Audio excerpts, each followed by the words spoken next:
Oh yeah.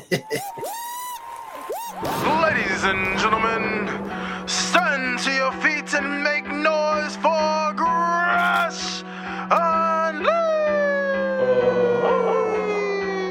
Let's go! When the club go around here, I'm the cat. This bang bang gang, I don't owe you jack. When I'm in the ring, it's just me and my best friends. OC cutting no slack. Hollywood Miz, you can put me on the A-list. Gresh Unleashed, better put it on your playlist. Me and my fam be ballin' like the Bruce. Fight night, baby, hard hitting like Sheamus. Family first, yes, bloodline business. Winning all the gold, look at how they witness. I was taught to be the greatest. 1,000 days I'm running, check out the book of Guinness. Coolin' with the baddies in the baddie section. Guarantee you they ain't jaded. Heal you baby face, I ain't feeling your gimmick. The fans think it's overrated. Brock Lesnar on the beast. Eat, sleep, flex, and repeat. Whole new swag with a price on the tag. Coming live from the west to the east. Better recognize on the mouthpiece. See the power level gotta increase. Bringing content on a daily. Feeling like Gresh Unleashed. Yeah. Greetings and salutations, ladies and gentlemen, boys and girls, non-binary pals, baby mamas, baby daddies, and everybody in between. Welcome back to the Gresh Unleashed podcast. Happy New Year.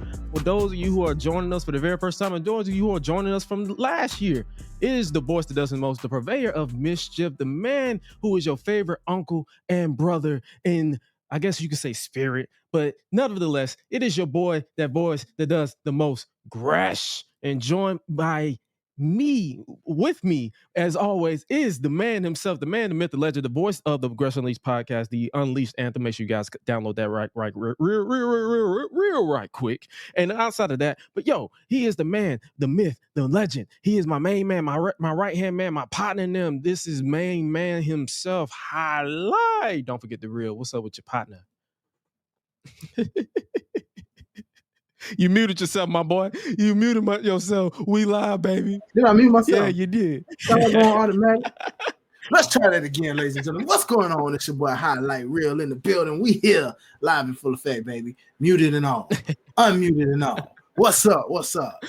What's up with your partner? How you be? Man, you know, partner, just making it shake, taking it one by day. You know what I'm saying? Shoot, yeah. Hop till I drop. You feel me? From the top, make it drop. Oh wait, you said a different song. My bad. I'm about to start singing Cardi B. Hold on. Anyway, but yeah, man. 2024. Happy New Year, ladies and gentlemen. So you already know this is episode 54.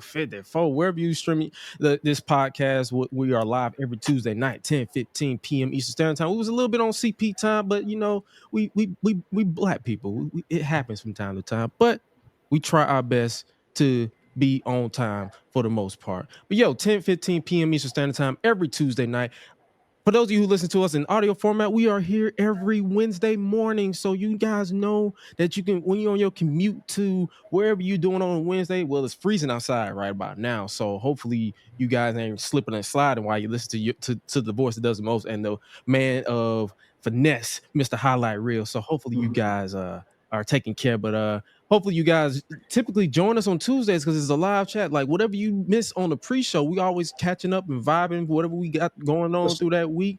But yo, man, speaking of catching up, we gotta catch up on what we missed while we was away. Because for those of you who haven't been tuning in to us, we just wrapped our end of the year awards in December, and we was on hiatus. We was done. We was resetting. I was in the mountains.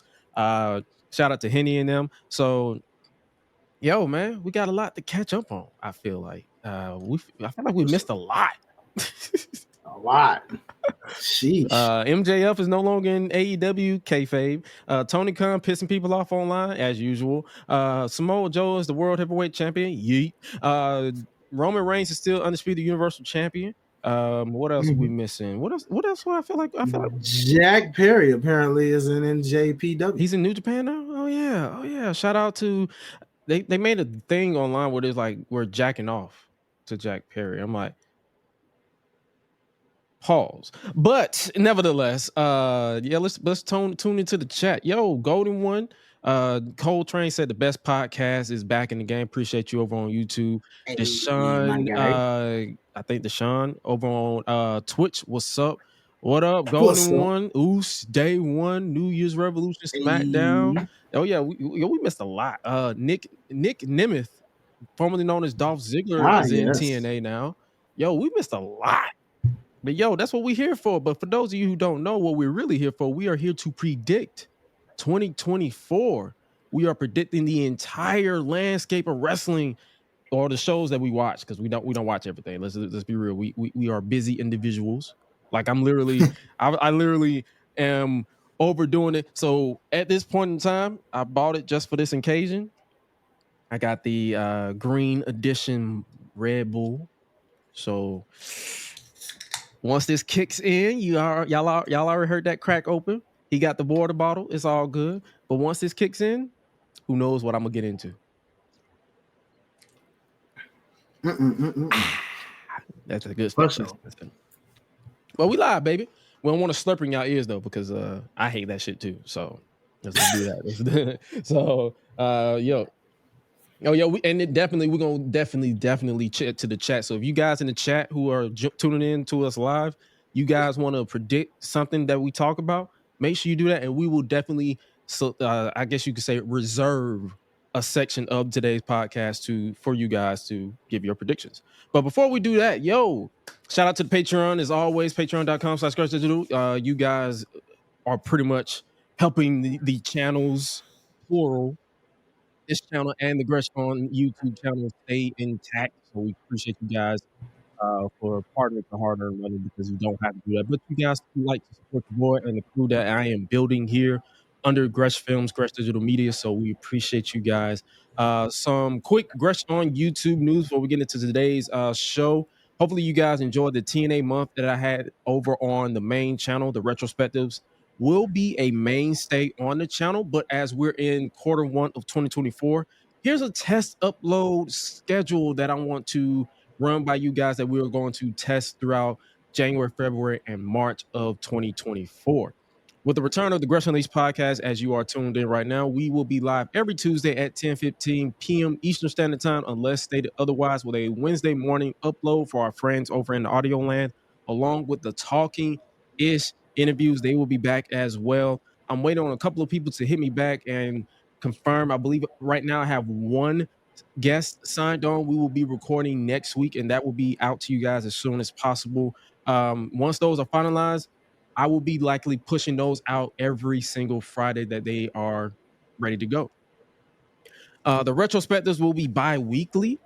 They will not be all every week, because those are tedious to keep up with. So it will be bi-weekly because they take a while to produce, script, all the stuff. But if you understood what I do behind the scenes, because I'm slowly advancing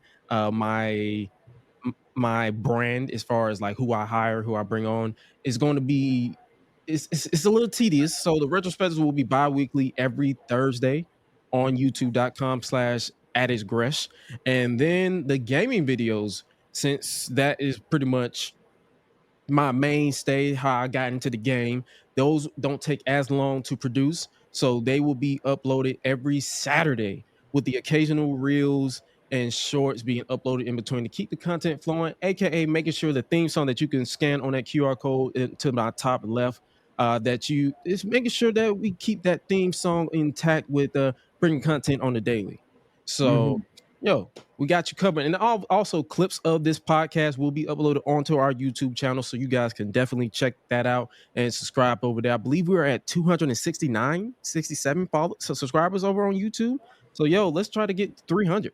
Let's try to get 300 by the end of quarter one, which is March. So let's get the 300. Let's do it. And drop a like if you're listening over on YouTube. Drop that like. We love everybody who support yours truly. This is a team effort. We are a duo. He's representing the Life's Boss podcast, but he is my main man, so he's helping yours truly with the co-hosting duties. So come on now.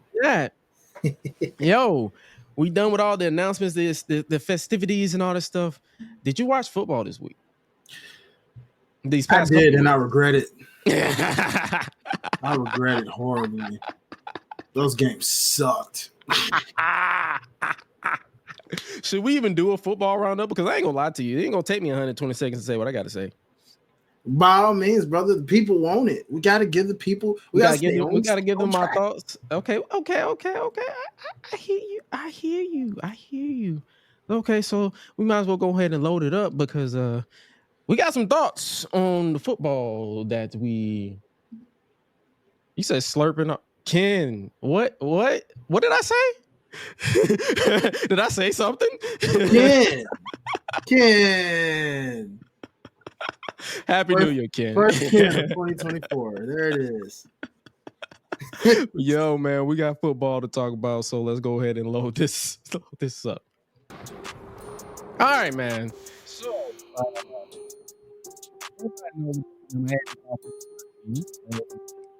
I ain't gonna lie to you. I eulogized the season as soon as they announced that Kansas City was going up against them. So people assumed that I was jumping the shark or jumping the guard when I said, yo, I'm finna eulogize this team. They went up against Kansas City again in the final game as a wild card. They went up against the wild card and they lost. So I was right. I saw everybody on the timeline going up and down mad as shit, but I'm like, yo, you should have went my route. I'm just casual as hell. We will never see a championship until I probably will see a championship when I'm 40. I'm going to be 30 in October, so who knows? Well, I'm going to see championship before. You got some thoughts? Because that's all I got to say. Like my season's over, so it's like whatever. Hey, well, that's one season better than my season, brother. My season been done. Tennessee Titans fired their coach. It's very clear. They're blowing the whole doggone thing up. Derrick Henry probably ran his last run as a Tennessee Titan. But hey, at least we kicked the Jacksonville Jaguars out to where those fools didn't make the playoffs either. Now, unfortunately, I got to take this last 40 seconds to just say this. Dallas, we got to have a talk. Them Cowboys. So let me get this straight. Do y'all now realize that it has now been Stephen A. Smith said this exact. I want to share this with y'all in case you didn't hear it. Last time the Dallas Cowboys won something of significance, 10% of households had home internet. 10%. Okay? Google did not exist, ladies and gentlemen. Google didn't exist. Let that sink in. Almost 30 years now, Dallas. That's pathetic. Thank you. That does it for the football roundup. On to Dallas. 1, 2, 3, Cancun. Thank you, ladies and gentlemen.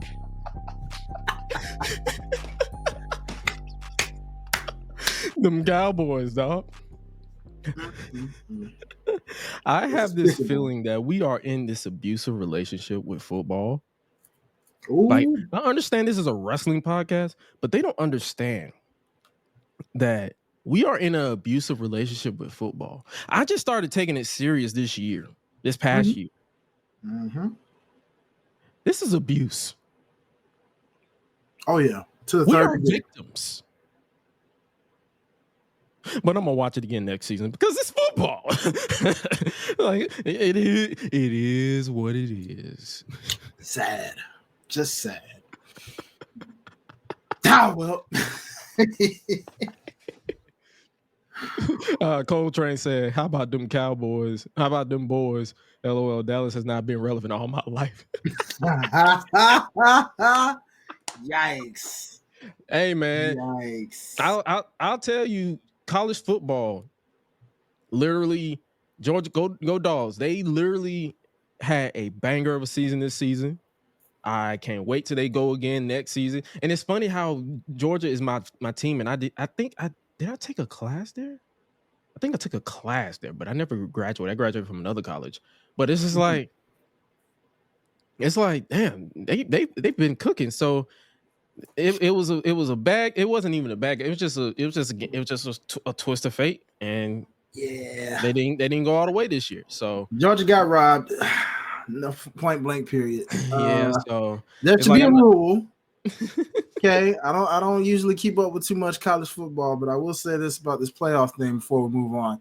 Ladies and gentlemen, if you keep up with college football, make this to the committee, okay?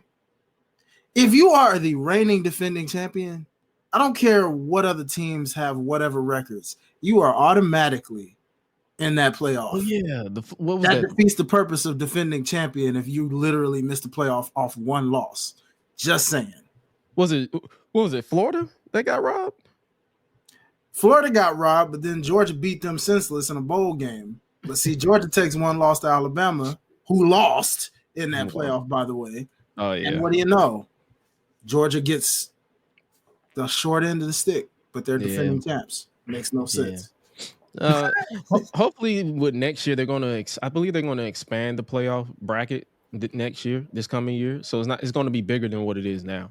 Man, I hope so. So hopefully, it's an even playing field this year, because I feel like it's been a long time coming. Because even though I didn't really keep up with football, I always kept up with college.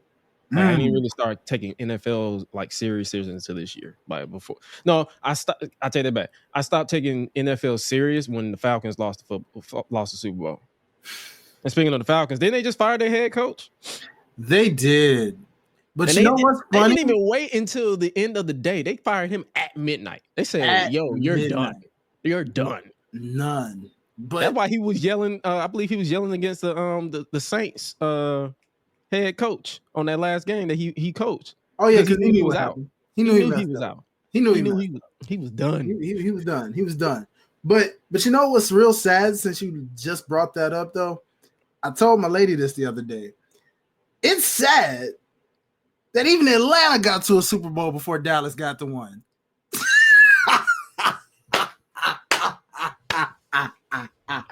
That is sad, people. Let that sink in. Even the Falcons got to a Super Bowl before Dallas. Wow. I am blown. So any Atlanta Falcons fans out there, at least you can say that to any Dallas Cowboy fan. They may try to get you on Super Bowls, but at least you can be like, at least we got to one in the last 20 years. Tough break, nigga. It's always football.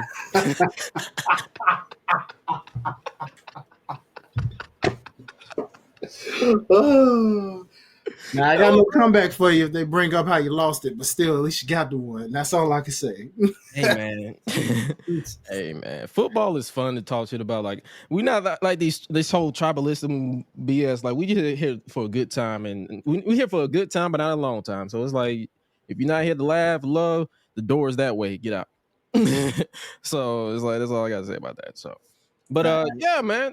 Before we move on to wrestling, did you have an either or both of them this week, or should we just say that for next week? Because I don't have one. We should probably say that for next week, because I ain't gonna lie, I didn't come prepared this week. I know it's a new year, y'all. Sorry, I'm sorry. It's a new year. We it's vibes. It's the opening season. You prepared, but you're not prepared. It's like certain stuff like, but for those of you who don't know, it's like we usually do the either or both of them, where we create random wrestling scenarios that we will have 90 seconds to choose and explain why it could or could not work. And if the person can't choose their safe word or cop-out word, is to simply say both of them. So this week, we won't be doing it, but next week, we got y'all covered. It's a fun little segment. It's something, a nice little icebreaker for the chat and all that stuff, so we can keep the ball rolling. But let's keep the ball rolling. Let's catch up on wrestling this year, like this past. I feel like we missed a lot. What did we miss? I know Samoa Joe is the AEW World Heavyweight Champion now. They finally. Did you have our devil? Did you peep Worlds in last year? In December? I did. What did you think about it? It wasn't my favorite. It was there.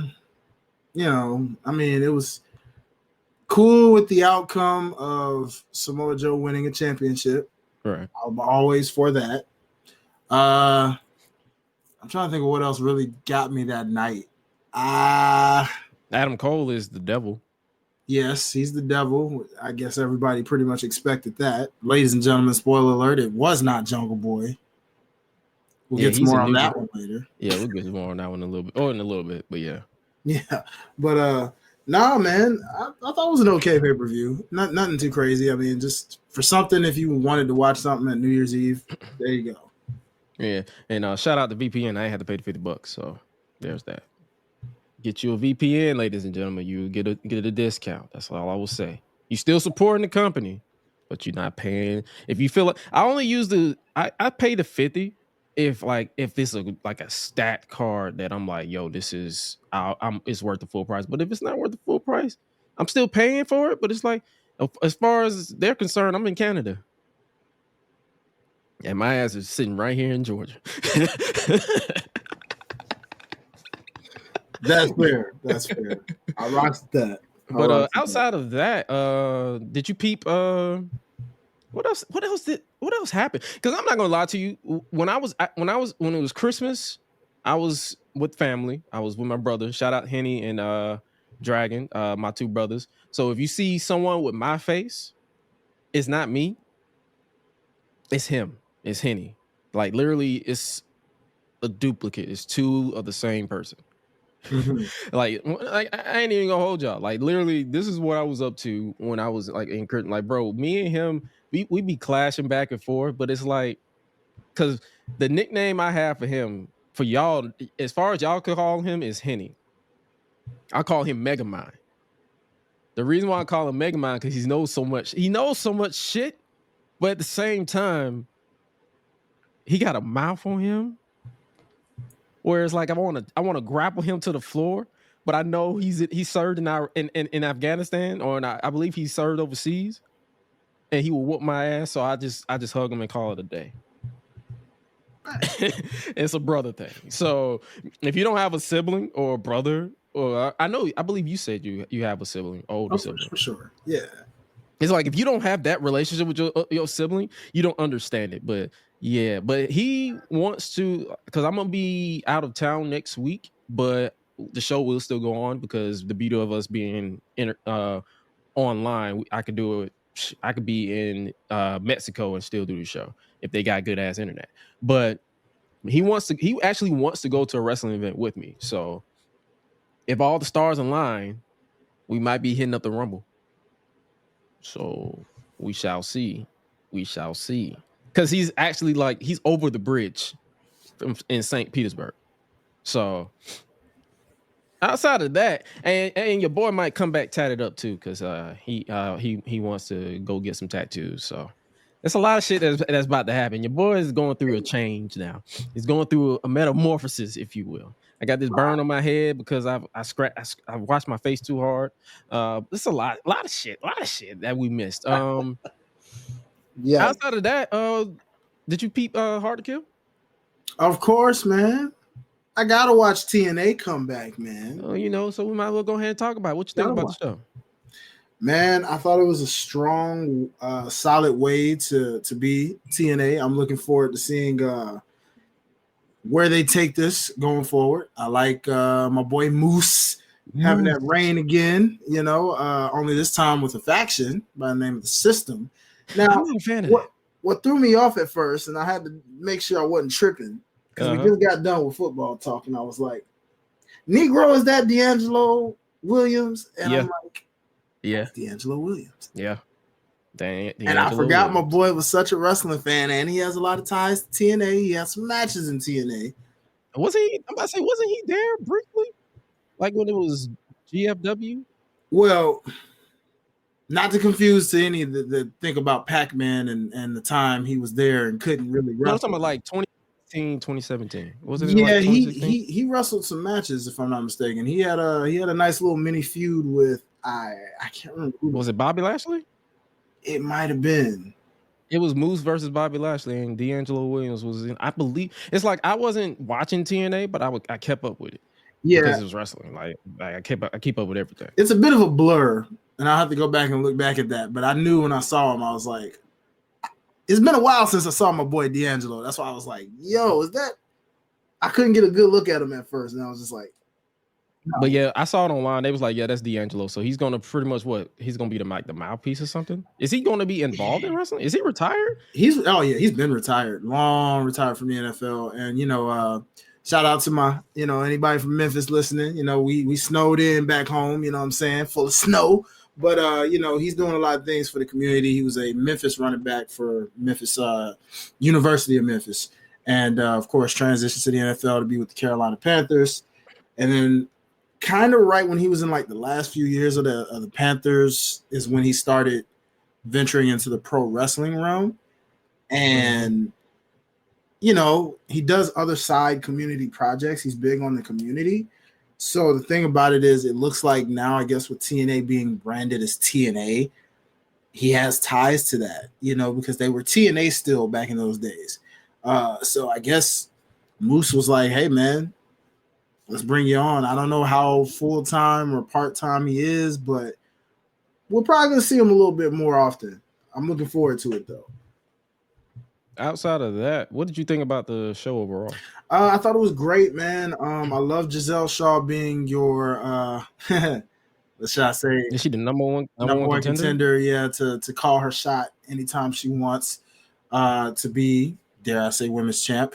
Actually, you're more. I'm gonna say you're more. Excuse me. Right. You're more in. You're more into the aesthetics of TNA. What's the difference between Call Your Shot Battle Royal and Ultimate X for the women? Like, is it basically the same thing? Yeah, in a sense, yeah. It's been a while since I caught up with them. The Call Your Shot allows you, I believe, to challenge for any title, but usually Ultimate X is based off whatever division you're in. Now, what it used to be, they might have reinvented it because at the time it was for the X Division Championship. Like in the old school days, it was like it was X Division competitors. Whoever got it got the challenge for the X Division title. But now, I guess since the X Division title is kind of I didn't recall seeing it in the list of titles that are brought back right now. So I'm assuming. You said the X Division title? Yeah, Chris Sabin is champ. Chris, that's right, he was. Okay, that's right. I'm sorry, he defended on here too. Excuse me on that for a second, because I was like, that's probably what's throwing me off, because seeing the whole Giselle Shaw with the Ultimate X, but you know, being a woman, because it was all women in that match. So because it used to be basically exclusive for the X Division, right? So now that is multiple divisions. It's like, yeah, it was throwing me off a bit. So I will say that did throw me off just a tad, you know, but I'm not gonna lie, I still wish they would have had the 6-sided ring. I'm a sucker for that. It just would have felt a little bit more TNA with that 6-sided ring. But I understand why they probably have to keep it 4 square. You know what I'm saying? You know, I get it. But yeah, man, shout out to Jordan Grace, you know, defeating Trinity. It looks like the rumors may be true. We may be seeing her back in the WWE. Who knows? We'll see. Who knows? You know, Sasha and Bailey were there, camouflaged like some secret agents, like some Inspector Gadget head ass motherfuckers. And apparently, based off a blurred image, shout out to our boy Ango, it looks like maybe, hard to tell, but Triple H and AJ Styles were in attendance. Yo, bro, that person, they saw a bald person. It was Eric Young.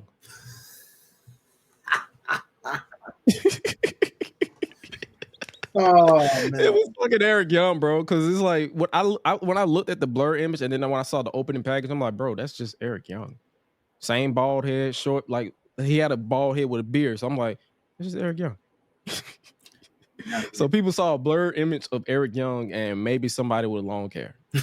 And AJ probably was back there because they like that's the thing about wrestling. Like all these people are friends at the end of the day. So yeah, we definitely saw. You could totally see. I saw Mia Yim tweet just saying how proud of the women's division and Impact Knockouts division. She was proud of them. So you know her ties being there. Yeah, wrestlers watch themselves on other promotions, y'all. If you didn't know that, the tribalism is just between fans, and I use fans lightly. What you think about AJ Francis? Yeah. Now this one was your honest thoughts. Like I want your honest opinions. No shame. Well, Joe Hendry, man, this guy definitely has ways of I guess just doing things that make you say, okay, all right. Not my favorite, but at the same time it did make me chuckle, right? Now AJ Francis, it looks like you know, people thought he probably was done with in-ring life, but it looks like he's, I guess, going to wrestle. He was still teasing about doing in-ring stuff. So him popping up in TNA made sense to me, if that makes sense. Yeah, I mean, it would be a good way to definitely hone his craft. You know, he could get better for sure being in TNA, no doubt. To where, dare I say, if somehow WWE did decide to want to bring him back in the future, like distant future, if he's well polished in ring, hey man, you never know. Not that he needs it, but you never know in terms of what he can do. But I ain't gonna lie, Joe Hendry ate that chokeslam, boy. You talk about selling for a guy like this. Chef's kiss, my guy. You made that look devastating. And Who Kid, man, the fact that TNA got Who Kid money says a whole lot. Either they paid or AJ paid them. Because I ain't gonna lie to you. Like I like, because I pay attention to online discourse, and it's like people get too comfortable disrespecting this man. It's like, bro, this dude got money. For sure. I know, for sure. As much as this man be charging for interviews, this man got money. Come on now. I believe he. I don't know if it was a joke or not, but I believe he charged one interviewer $5,000. $5,000 for an interview? Wow. Mm-hmm. So that's what I'm saying. I'm like, bro, this dude, and then when he was sponsored by Cheez-Its, that's another sponsorship. That's what I'm saying. So it's like the whole flop dollar thing was cute for about a week. Okay. At this point, because how wrestling fans are. Like they be like, oh, this is just like with the whole Paul Walter thing with Keith Lee. It's like it was funny for a week. Now at this point, you just being stupid. Yeah. Fans do have a habit of like overplaying a joke way too much. It's like, come on, bro. It's funny the first couple of times. After that, it's like, come on, bro. Stop. Just stop. But what you think he gonna do in 10? Like, you think it's a one-time thing? Because he was debuting his We Outside music video. Like, do you think it's gonna be a permanent thing? I think it would be. I mean, he seems like a good asset for them because of the connections he has. Like, he could bring a lot of celebrity power there, and dare I say, just bring more eyes to the product in his own, especially culturally speaking. So I mean, and he could be a good businessman for them. You never know what he can really just do in general. Like you said, look at how he's sponsored by Cheez-Its and charging $5,000 for interviews. That man could bring TNA some extra bank. You know what I'm saying? And it's like he's entertaining on the mic. Like, that's what cracks me up about it. Yeah. It's probably the people. I feel like a lot of people just hate him because he's loud and black. That's what people hate, is when you black, loud, and you know your worth. Dare I say, he's a black version of Logan Paul in some cases. But then they be praising Logan Paul up and down. Exactly. So makes no sense. But I'm happy for him, man. I'm glad any person that got a job, man. Hey, more power to you. I'm excited to see what his role is from here. Obviously, he will be in ring based off the physicality with Joe Hendry, because he's gonna want to get that get back. So we'll see what plays out from here. Looking forward to it. Crazy Steve is the TNA Digital Media Champion. Thank God. Longest Tommy Dreamer is not. It ain't Tommy Dreamer. I'm cool. You weren't a fan of the Tommy Dreamer Digital Media reign? No. I was bored out of my mind. Like, bro, you are not Fetch anymore. Fetch will never be a thing with you. You are done. You are old. It is time. I understand it's like people love wrestling and they want to wrestle until the wheels fall off. I say the same thing about Ric Flair, and I say the same thing about Tommy Dreamer. Enough's enough. Go home. Be a husband. Be a family man. Be a father. Just stay away from TNA. Thank you. Goodbye. You rhymed in ways you probably didn't even really try to. Stay away from TNA. That he ain't the only one that needs that moniker. There are so many people that are going to need that. We're gonna get to that. We're gonna get to that for the predicting 2024, because there's a lot of people I probably could tell you. Like, I'm gonna throw up. That's how we're gonna do. We're gonna pull up the roster for TNA, and we're just gonna be like, okay, what do you see with this person in the future? So yeah, but stay away from TNA, Tommy Dreamer. We're done. He said, Coltrane said, Tommy, it's time. Go home. You had a great run. Great. I think he means overall, like overall. Oh, okay. Career-wise. You mean in career-wise? Okay. Career-wise. I'm about to not say TNA-wise. His 2010 run was better than whatever the hell he's doing now. Facts. Come on now. And I've been watching a lot of TNA 2010 for these retrospectives, so it's like, ding, ding, ding. This poor guy. Sabu get the picture. Finally. Even though he had that brief stint in AEW for a cup of coffee for no reason. What you think about the Josh Alexander Hammerstone match? This is my first time seeing Hammerstone in about 2 years. I haven't seen him since like 2020. Yeah, I said the same thing. It was very interesting, but I wasn't mad at it. I was like, hey, you know. I think I saw someone, probably Sir Wilkins of Sir Wilkins. I think he said this Hammerstone was like that hoss that TNA needs since the departure of Michael Elgin and Brian Cage. Yeah. Man, that is a good picture perfect fit now that I think about it. Yeah, he'll work greatly in that role. Dang, I forgot about Michael Elgin, bro.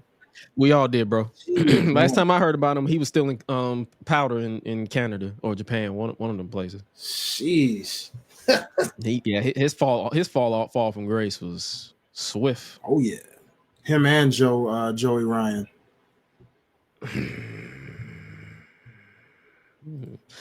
Just stop being weird. That's all. Pretty much. That's all. That's all it is. That is another thing, though. I guess we'll get into that later. Speaking of what's that? That was another thing we missed. Patrick Clark. Genuinely. Oh yeah, we're definitely gonna talk about that. Yeah. We definitely gonna talk about that in a little bit. Hold on. Yeah, I know exactly what you're talking about. We're gonna talk about that. I got some thoughts on that motherfucker right there. Trying to sneak his way back into my life. Go away. Anyway, you mentioned Moose. Like, what do you think they're gonna do with him as world champion? It's hard to tell because based off how the ending went, now I'm like, Nick Nemeth being in TNA makes things very interesting. But however, this version of Moose seems better than the last version. And I feel like he's learned some things and he's went through some things to where I think this looks like an interesting run, and it's going to be a clash with Nick Nemeth that probably won't happen right away, but I feel like it's going to be like a chase for the title. So I do believe Nick Nemeth will probably be the guy to take it from him, but they're going to work. You think so? Yeah, but I think they're going to work to it slowly. You know what I mean? Like in a way where think of like how Cody's being built. Mm-hmm. Right, but obviously it won't drag the way Cody's situation's been dragging lately. You got to finish the story. Right. Like I think in Nick Nemeth's case, that story's gonna get finished sooner than we think, but it'll just finish. I'm thinking, if I'm being honest, I'm thinking like a Bound for Glory type situation. You know, since that's like what's that, October? Yeah, like if they you know, he could have some side feuds or. I don't know how they're going to try to do it, but we'll see. Maybe they just, hey, you know what? Guns blazing, Nick Nemeth, you're champ. Who knows? But I wouldn't want to do that to Moose because it's like, man, you just got that title back and you're a two-time champion, you know? And after that promo that him and Alex Shelley cut where he was like, you were not really ever the real TNA champ back when he brought the title back originally. Which is true. Yeah, true. Like it's kind of like it's almost like they're saying he kind of needs to have this run. Now this faction he's got, I need a mouthpiece. So we need a Paul Heyman. Yeah, because y'all know how I feel about Moose on the mic. He sounds like mushmouth. No facts. I'm sorry, Moose. I love Moose and all, but brother, definitely. I'm not saying brother can't talk. Like you can talk. It's just because of the sound of your voice, my guy. You got to get a mouthpiece. Yeah, okay? Man. Yeah, man. I'm like, bro. Because you look like $1 million, bro. Your physique got 10 times better than your first run. You know what I'm saying? Oh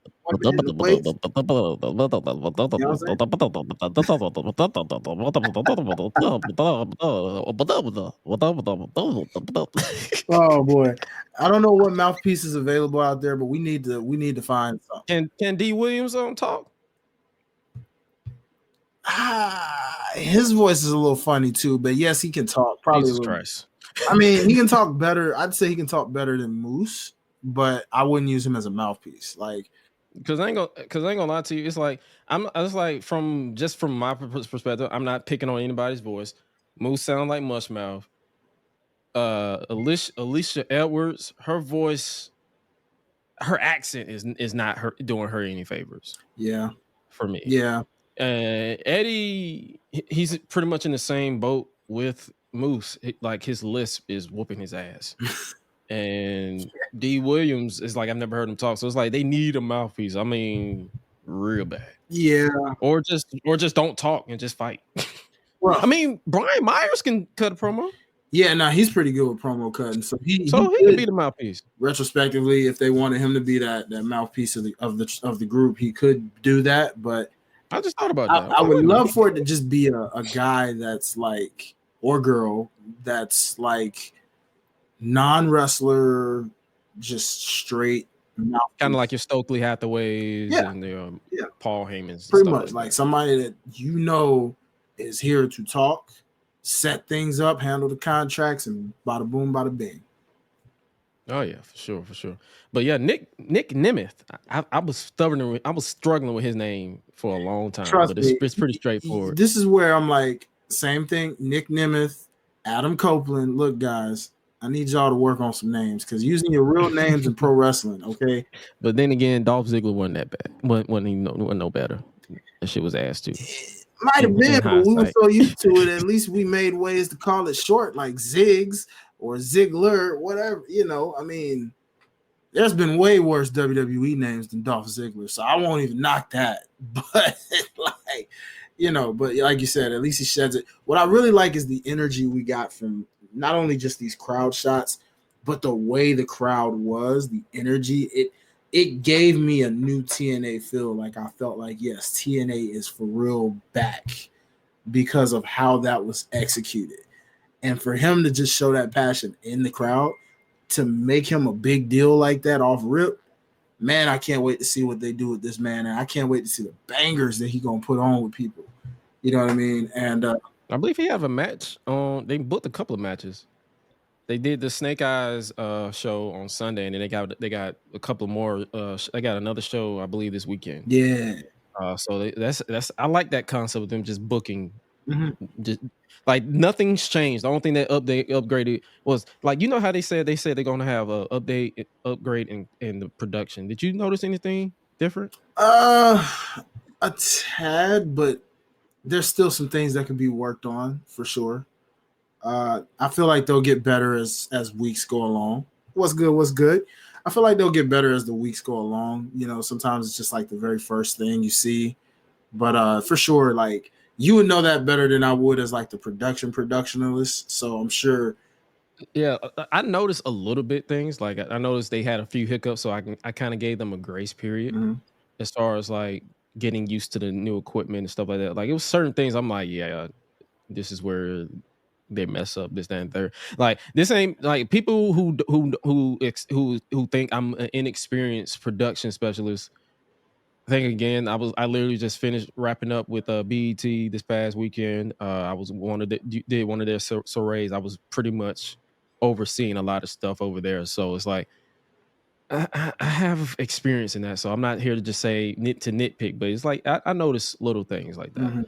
It was like a little hiccup in the audio, like the transitions. They was like, you can hear where they meant to send it to us, but they sent it to the live feed, to the live crowd, and they didn't send it to us at the same time. It's like little stuff like that I noticed, but it's like it's not like a deal breaker for me. But I can tell that they're trying. So it is a vast upgrade from 2020. I can tell you that because I could not stomach 2020 audio for Impact. I don't know what it was. I'm like, yeah, I can't watch this. Yeah. Like, I don't know what it is. I'm like, this is bad.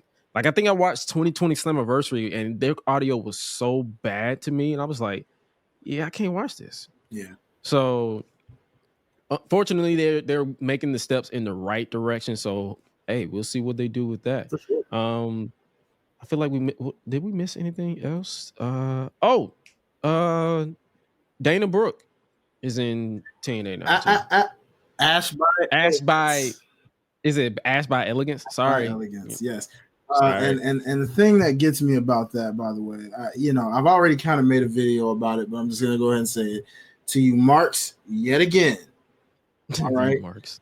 I'm tired of you ninjas trying to shoot down a doggone gimmick before it even begins. Just because you see a woman, blonde hair, dolled up, suddenly she's a Temu timeless Tony Storm, or she's a Dollar General Tony Storm. However, Wish versus Walmart or some it's shit. like, dude, give the girl a chance. Let's see where she's going with it. First of all, you didn't hear her even talk. Okay, she didn't say nothing. Exactly. So she wasn't in black and white. All right, the picture was clearly in color. All right, Tony Storm's gimmick is in black and white, people, for one, and two, you don't even know do you know how many different looks from back in the day were similar to that, from that 1920s, 30s, 40s, 50s? And I'm not going. And can I jump in on that? It's not like Tony Storm's character is original. She's inspired by a classic character. She's a movie artiste. Yeah. And the only reason why it's over as it is because Tony is that freaking talented. So it's like I feel like a lot of those people who was just harping on her wasn't genuine with it. Yeah. They was disingenuous all hell, because it's like my first thought when I saw her, I was like, oh, she dressed nice. Yeah, exactly. That's it. And the reason why I say that is because I'm gonna be honest with you. I interact with women on a regular basis, and I've seen similar styles. Mm-hmm. Elegant dress isn't exclusive to one character or one generation. It's been around for centuries, before all of us was even a thought, was even a blimp. Mm-hmm. So it's like to see that quote unquote backlash with her just showing up in whatever in this dress up. I'm like, for starters, we only saw her for like 30 seconds. Yeah. And the thing about it is, another thing that gets it here is like, bro, I just thought about this gimmick, and it just goes to show with Tony Storm, again, not to hate, we love what Tony Storm's doing and all, but do y'all not forget that there was once a tag team called the Vaudevillains, who also were in black and white, by the way, way before Tony Storm was even close to entering in WWE. Do y'all forget about the Vaudevillains? Yeah. So before you try to clown Ash by Elegance, I don't want to hear that. Okay. I'm not really a fan of that name, though. I don't know what it is. Real name, it's a play off of it. I can understand it. I'm willing to give it more of a chance of whatever it is. I just want to see where she's going with this. But it's not me dismissing it. It's more so like I'm not sold on it. But knowing me and especially how I consume wrestling, I'm high and I'm having a good time every time. Mm-hmm. So it's like, knowing me, I'll probably be sold off within a week. So it's like, it's just my initial reaction was like, really? Yeah. I mean, like, because I reacted to it when I saw it with the gift, like, oh, for real? No, like I wasn't bashing on her, but it was just the name. I was just like, yeah, it threw me. Nah, I'm super happy for it, man. I'm and more than anything, before you even clown a gimmick, one last final thought on that is just, let's just celebrate the fact that someone has a job, by the way, because there's that too. All these wrestling promotions out here that have room for these talents that get released from WWE, some of them mentally, especially think about it when you're like someone like Dana Brooke or Ash Viola, who's been killing it. Yeah, like think about the fact that when you've been in WWE as long as she was, you probably could have been burnt out and just been like, I'm done with wrestling, period. And y'all probably would have just never seen her. She could have went the Mandy Rose route. Mm-hmm. Or not just Mandy Rose. AJ Lee. Let's not forget Miss Lacey. Oh yeah, Lacey. We don't talk about her. Yeah, we don't talk about her. Mandy Rose, AJ Lee. That's all you gonna hear from me. I don't acknowledge Lacey Evans no more. She can go that way. But I'm not finna sit here and act like I was the biggest Dana Brooke fan. But I'm willing to see what she can do outside of WWE. If it works, it works. If it doesn't, it doesn't. I'm I'm a unbalanced individual. Same thing with Brian Pillman Jr. I wasn't sold on him in AEW. I'm not sold on him in WWE. But I am not here to tell you you should like this person or you shouldn't like this person. I'm just saying you how I feel. Mm-hmm. I wasn't sold on Dana Brooke. hopefully Ash can sell me on Ash by Elegance. I wasn't really sold on. Let me see another example. I wasn't really sold on Toni Storm in WWE main roster, but she's killing it in time. No, scratch that. I wasn't sold on Toni Storm in the Outcast, but she's killing it as timeless Toni Storm. So it's like I'm open to being wrong. If I say you suck and you're proving me wrong, I will gladly get on this show, get on Twitter and be like, hey, I was wrong. I was wrong. Cook. So fair. But last thing for TNA before we move on, you a fan of this AAA partnership? Oh, absolutely. I think that's them kind of slapping AEW in the face with the whole CMLL situation, because I know I've heard that apparently they got beef with AAA or something. Like, apparently those two promotions do not get along, like, at all. And I'm like, well, this can work, and I'm with it, kind of remember when we talked about old TNA, and I hope they bring back that World Cup situation they used to do. Oh, the Super X Cup? Yes, the Super X Cup. I need them to bring that back. And AAA's partnership could help with that a lot. And if they bring that back, that'll be very interesting to see what happens. Sure. Like, I'm not I'm not a fan of choreographed wrestling, like as far as where it feels like you're waiting for a spot. But I know for a fact that knowing TNA's, especially their history with X Division, I feel like I can trust them and I can see what they're cooking. So I'm definitely not going to dismiss it, but hopefully wish for the best. And I guess you could say what is also hard to kill is our interest in TNA, because you know how we review Raw, NXT, and we preview AEW. We're going to include TNA in 2024. It's a clean slate. I watch TNA every week. We definitely going to be peeping TNA every week. We definitely going to talk about it every week. I believe this coming Thursday, we will be seeing some good action over in TNA. I believe we're going to see Will Ospreay versus Josh Alexander 2. That's going on Thursday. I'm loving these graphics, by the way. Yeah, that's going to be fire. We're going to be seeing the newly signed Xia Brookside versus Tasha Steelz on Thursday. All right, Tasha. Let's go. We're going to be seeing X Division Scramble, Kushida versus Trey Miguel versus Laredo Kid versus Mike Bailey Speedball versus El Hijo del Vikingo and versus Jake Something. Jake Something is doing that Samoa Joe bit. I've noticed that. Yeah. You remember... I've noticed that. I'm like, wait a minute. He's doing that Samoa Joe bit where he was big as hell, but he's in X Division. That's literally him. Hey man, pioneers, dog. They follow after the ones that did it first. Facts. Ironic too, because look at him being champion these days. So he's been champion everywhere except for WWE for some reason. I mean, you can include NXT. That's Vince's problem, unfortunately. Triple H wouldn't have done that, but Vince. And also, we'll hear from Nick. Okay, he's going by the wanted man, Nick Nemeth. Hey, that's a bit corny, but at the same time, I understand it. I understand it though. I know. Corny than the motherfucker. Because real talk, he's been a wanted man in a sense of, where's he gonna go? Who can benefit the most from this guy, right? Facts. And right now, that's TNA Impact, straight up. So I'm looking forward to it. He gonna make it work. Cool. But yeah, hey man, we definitely gonna be talking about TNA a lot more. But outside of Hard to Kill, Tony Khan. Anthony. I don't even call you Tony Khan anymore. Your mama named you Anthony. I'm gonna call you Anthony. Tony Twitter fingers, baby. Were you up to date on that gimmick? Like what he's been up to? Yeah, apparently just wanting to once again peep his competition and try to. It's like, Tony, you're looking desperate, bro. Stop. Just worry about what you're doing. Don't worry about what your competition doing, because the more you do that, the more you're gonna try to bro. Please, someone just disable this man's Twitter.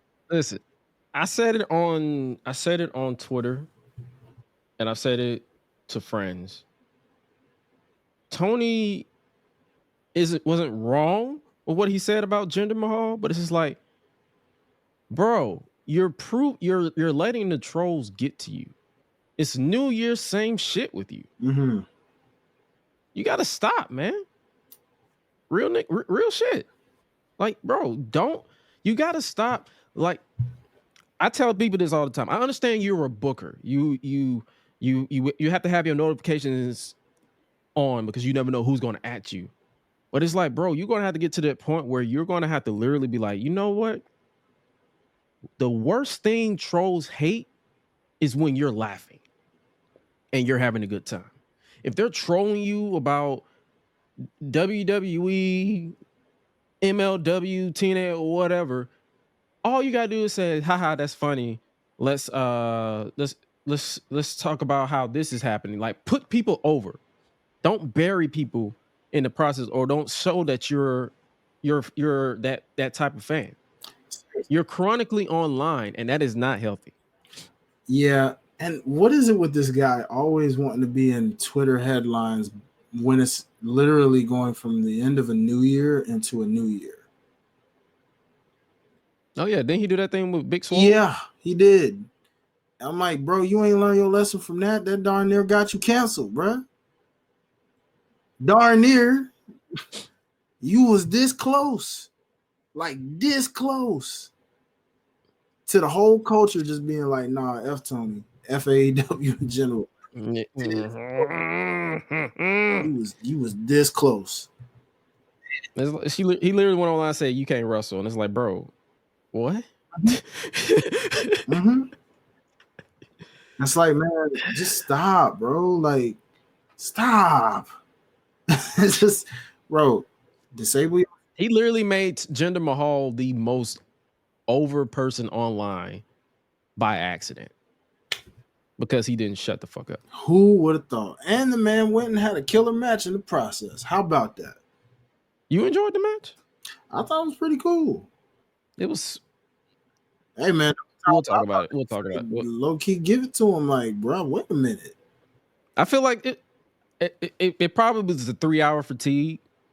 Like, once I hit 3 hours of Raw, that's probably why. That's probably what it is. My brain shuts down after like 2 hours and 30 minutes. I'll be like, all right. Yeah, I didn't even watch the whole 3 hours, bro. Like, I went and caught the.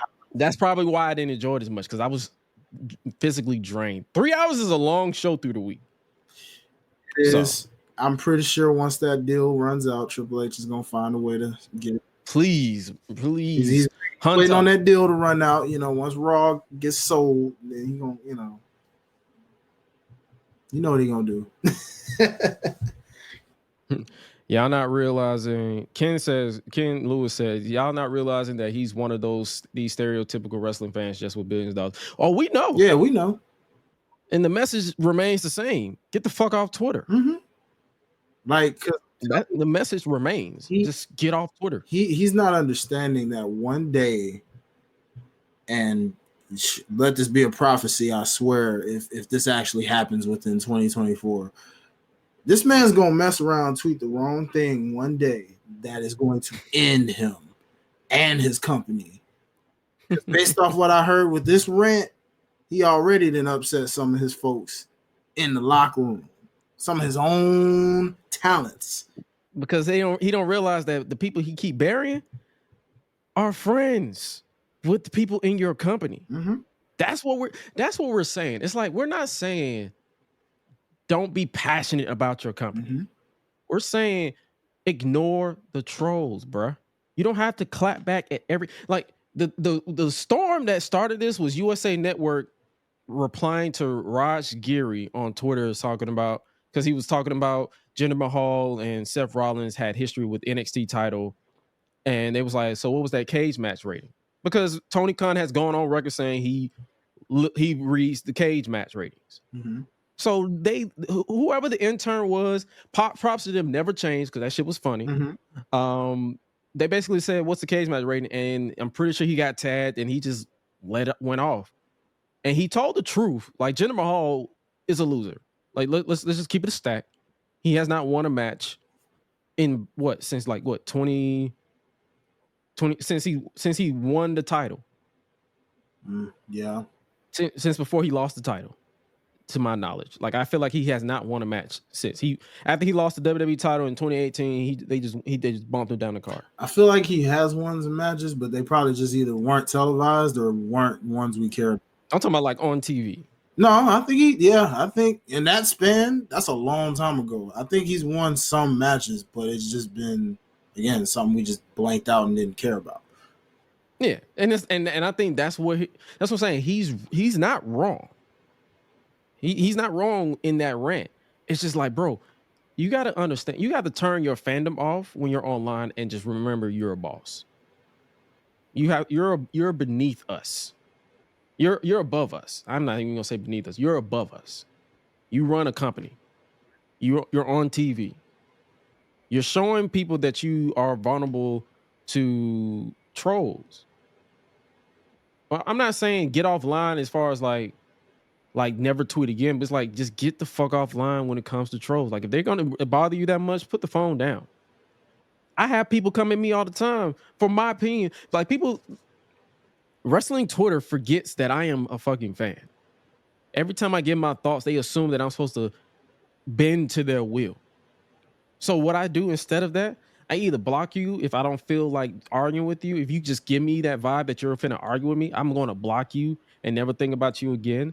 Or I just put the phone down and call it a day. That's what he needs to do. Just start blocking people. Mm-hmm. That ass. It's at that point. Oh, Beast Mode said he won at Mania 34. He was U.S. champ. See, I thought so. That's all. I wasn't tripping. I thought he had some other wins, because that was a long time ago. That's all I was like.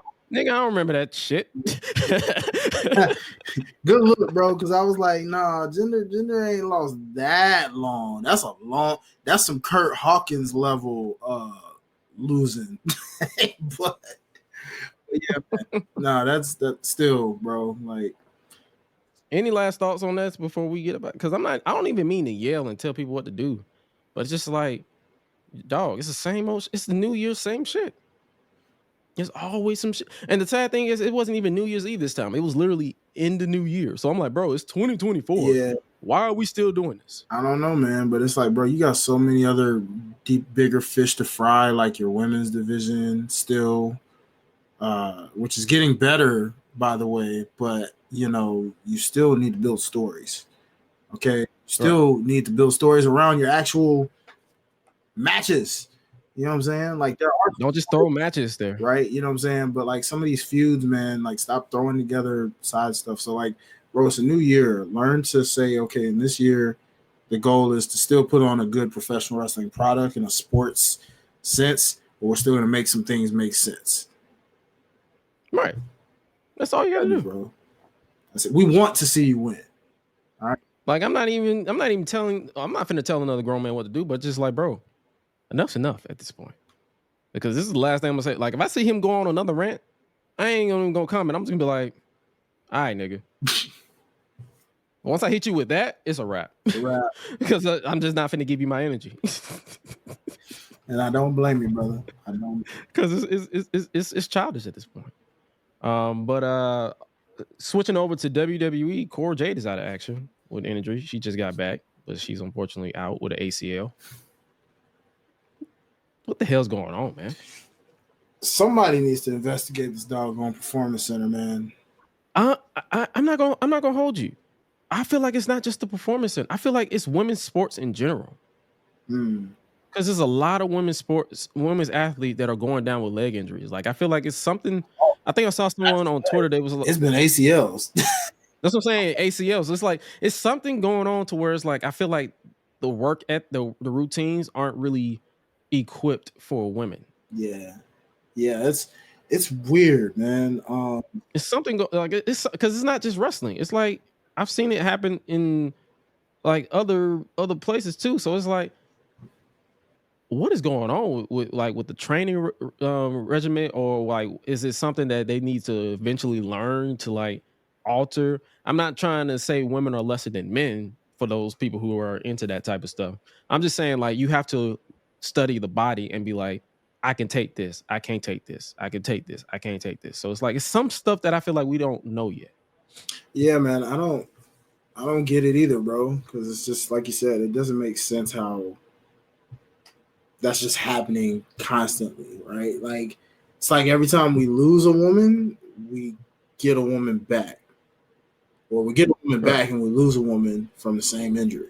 You know, I'm almost afraid for the next woman with momentum because she was definitely destined to take that title. And now, just gotta go for the next woman up, I guess. So, Which is, I believe, Roxanne Perez.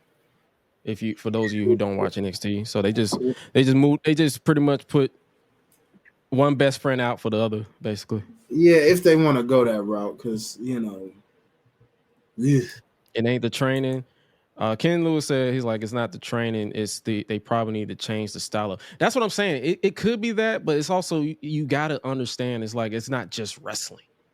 It could be the training. Like I'm pretty sure they be working crazy down in that performance center. They probably trained them the same way they trained the brothers, the fellas. So it's like they probably got to pay attention to that more. Like they don't want to overwork the body, and then also it's wrestling. Like I'm not finna at like it's that situation where oh, they need to like this person is weak or whatever. I don't know. I'm not a wrestler. I'm not finna tell you say, oh, this is this, that, and third. I am an athlete. I am athletic, and I'm working with a knee injury right now. Like my knee is bothering me every time I dance. So it's like stuff like that, or every time I jog or run. But it's like I'm not gonna say, but it's a freak accident because isn't Charlotte out with an ACL, MCL? Yeah, that's a little bit of everything for her actually. So that's what I'm saying. It's like it just, and that pretty much came after slipping off the top rope. Bro, it's crazy, man. Like so it's like we can't really like determine what the cause is from an outside looking in, but all we can do, honestly, on some real shit, is just wish them well. Wish them well, push forward. Hopefully they bounce back, and it's not really a situation where it's career ending. Like we wish you a recovery. Any thoughts on this?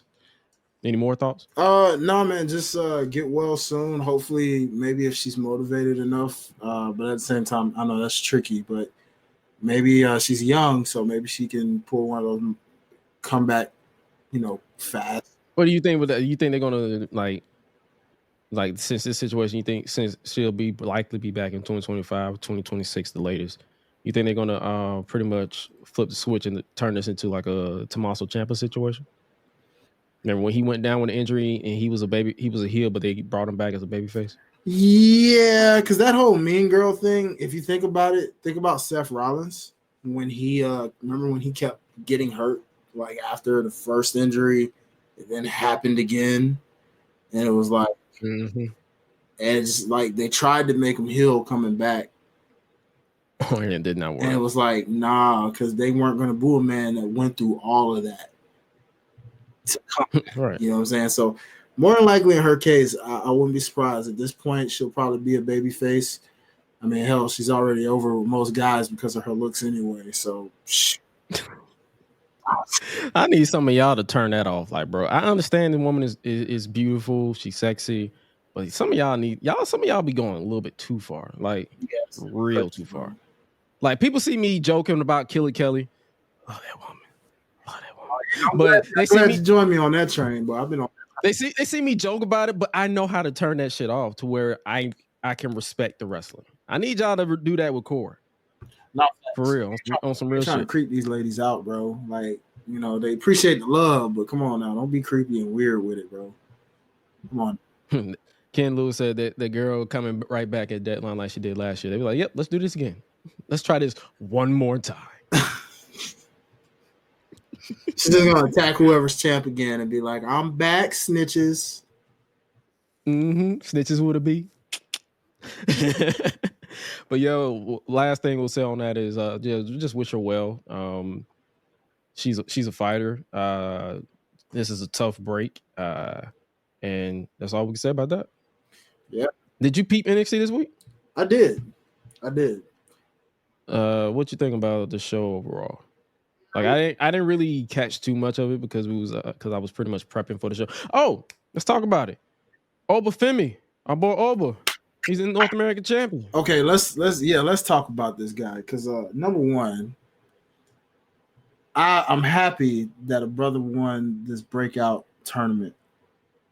Two, funny how when women win the Money in the Bank, they waste no time cashing it in. Meanwhile, Lola Vice seems to just be someone you're like, oh yeah, you are they flip breakout contract champion, and I forget all about it until I see you, and then I see you with this contract, and I'm like, you ain't cashed that in yet. Meanwhile, Oba's like, I mean, I loved how smooth that was. It was like, oh, by the way, here's what we should give a special thanks to your favorite person for initiating this entire thing. Thanks, Lexus King. Because who's you, favorite person? sir, I'm going to be the North American champion. Trying to rub that in. That boy looked at you like the nerve. And he said, that's the main event tonight? Okay, bet. They said, my favorite person? Well, yeah. I say that. My favorite person. Sarcastically when I say that. But Nigga! He would have won. I slick wish he would have won. Who, Alexis? Yeah, just so he could have lost it to Oba Femi in that same. Why the hell did I call that nigga Alexis? Why couldn't that have happened to Lexus King, y'all? I just caught what I just said. I said, why did I call that nigga Alexis? Alexis King. Alexis Bliss? Is that what you call Alexis Bliss? he's the unspoken goddess, coming for return. Yeah. You know what I'm saying? Yeah, Ken said that Lola is picking her spot. That's why she ain't cashing yet. I get it. We get it. It's just, dog, how many spots you need to pick? You know how many times? At least she ain't doing a Damian Priest thing. Well, yeah. I'm about sick of that too. I'm real sick of that. Like, bro, come on. Y'all should have just did it at War Games to be completely different. That was the perfect opportunity to be like, yo, that was smart. That ain't never been done before. But you decide to just keep being goofy with this man where I'm like, I don't even know where you're going to win it at this point. I don't see you doing it at Mania. That would just try to copycat what Seth did. Ironically, right? It's like, where else could he do it that would shock you at this point? You ain't going to cash in on nobody at the Royal Rumble, are you? Why would you do that? But yeah, your thoughts on Oba? You was in the middle of Oba being. Oh no, yeah, Oba. So, legit. I'm getting like Black Batista vibes from this dude right now, man. I feel like he's everything Omos probably should have been.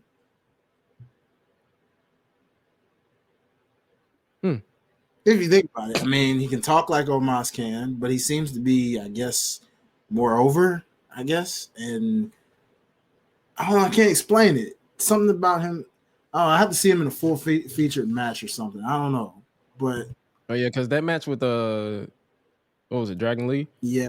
What was it like? 3 minutes? 3 minutes. Yeah, I need to see because he's maybe they found their Wardlow. I don't know. I have no idea, but they see something in him. Crowd loves him. I like him. Oh yeah, who? Oh yeah, that's gonna go over real quick. They're gonna be doing that like crazy. I just wonder how long will it be? This dude, like, he's money, bro. Like, he looks like money. He moves like money. M'Baku, I like that. I likes that, bro. Ken, my guy. Good comparison, homie. Good comparison. Mata. You know what? So you know what we need then, Ken? You know what we need? We need a T'Challa type then. So we need to find somebody out there that's like kind of built like T'Challa, smart like him, can run, you know what I'm saying? And can be like his I don't know, his ego? opposite. You know what I mean? His wrestling soulmate.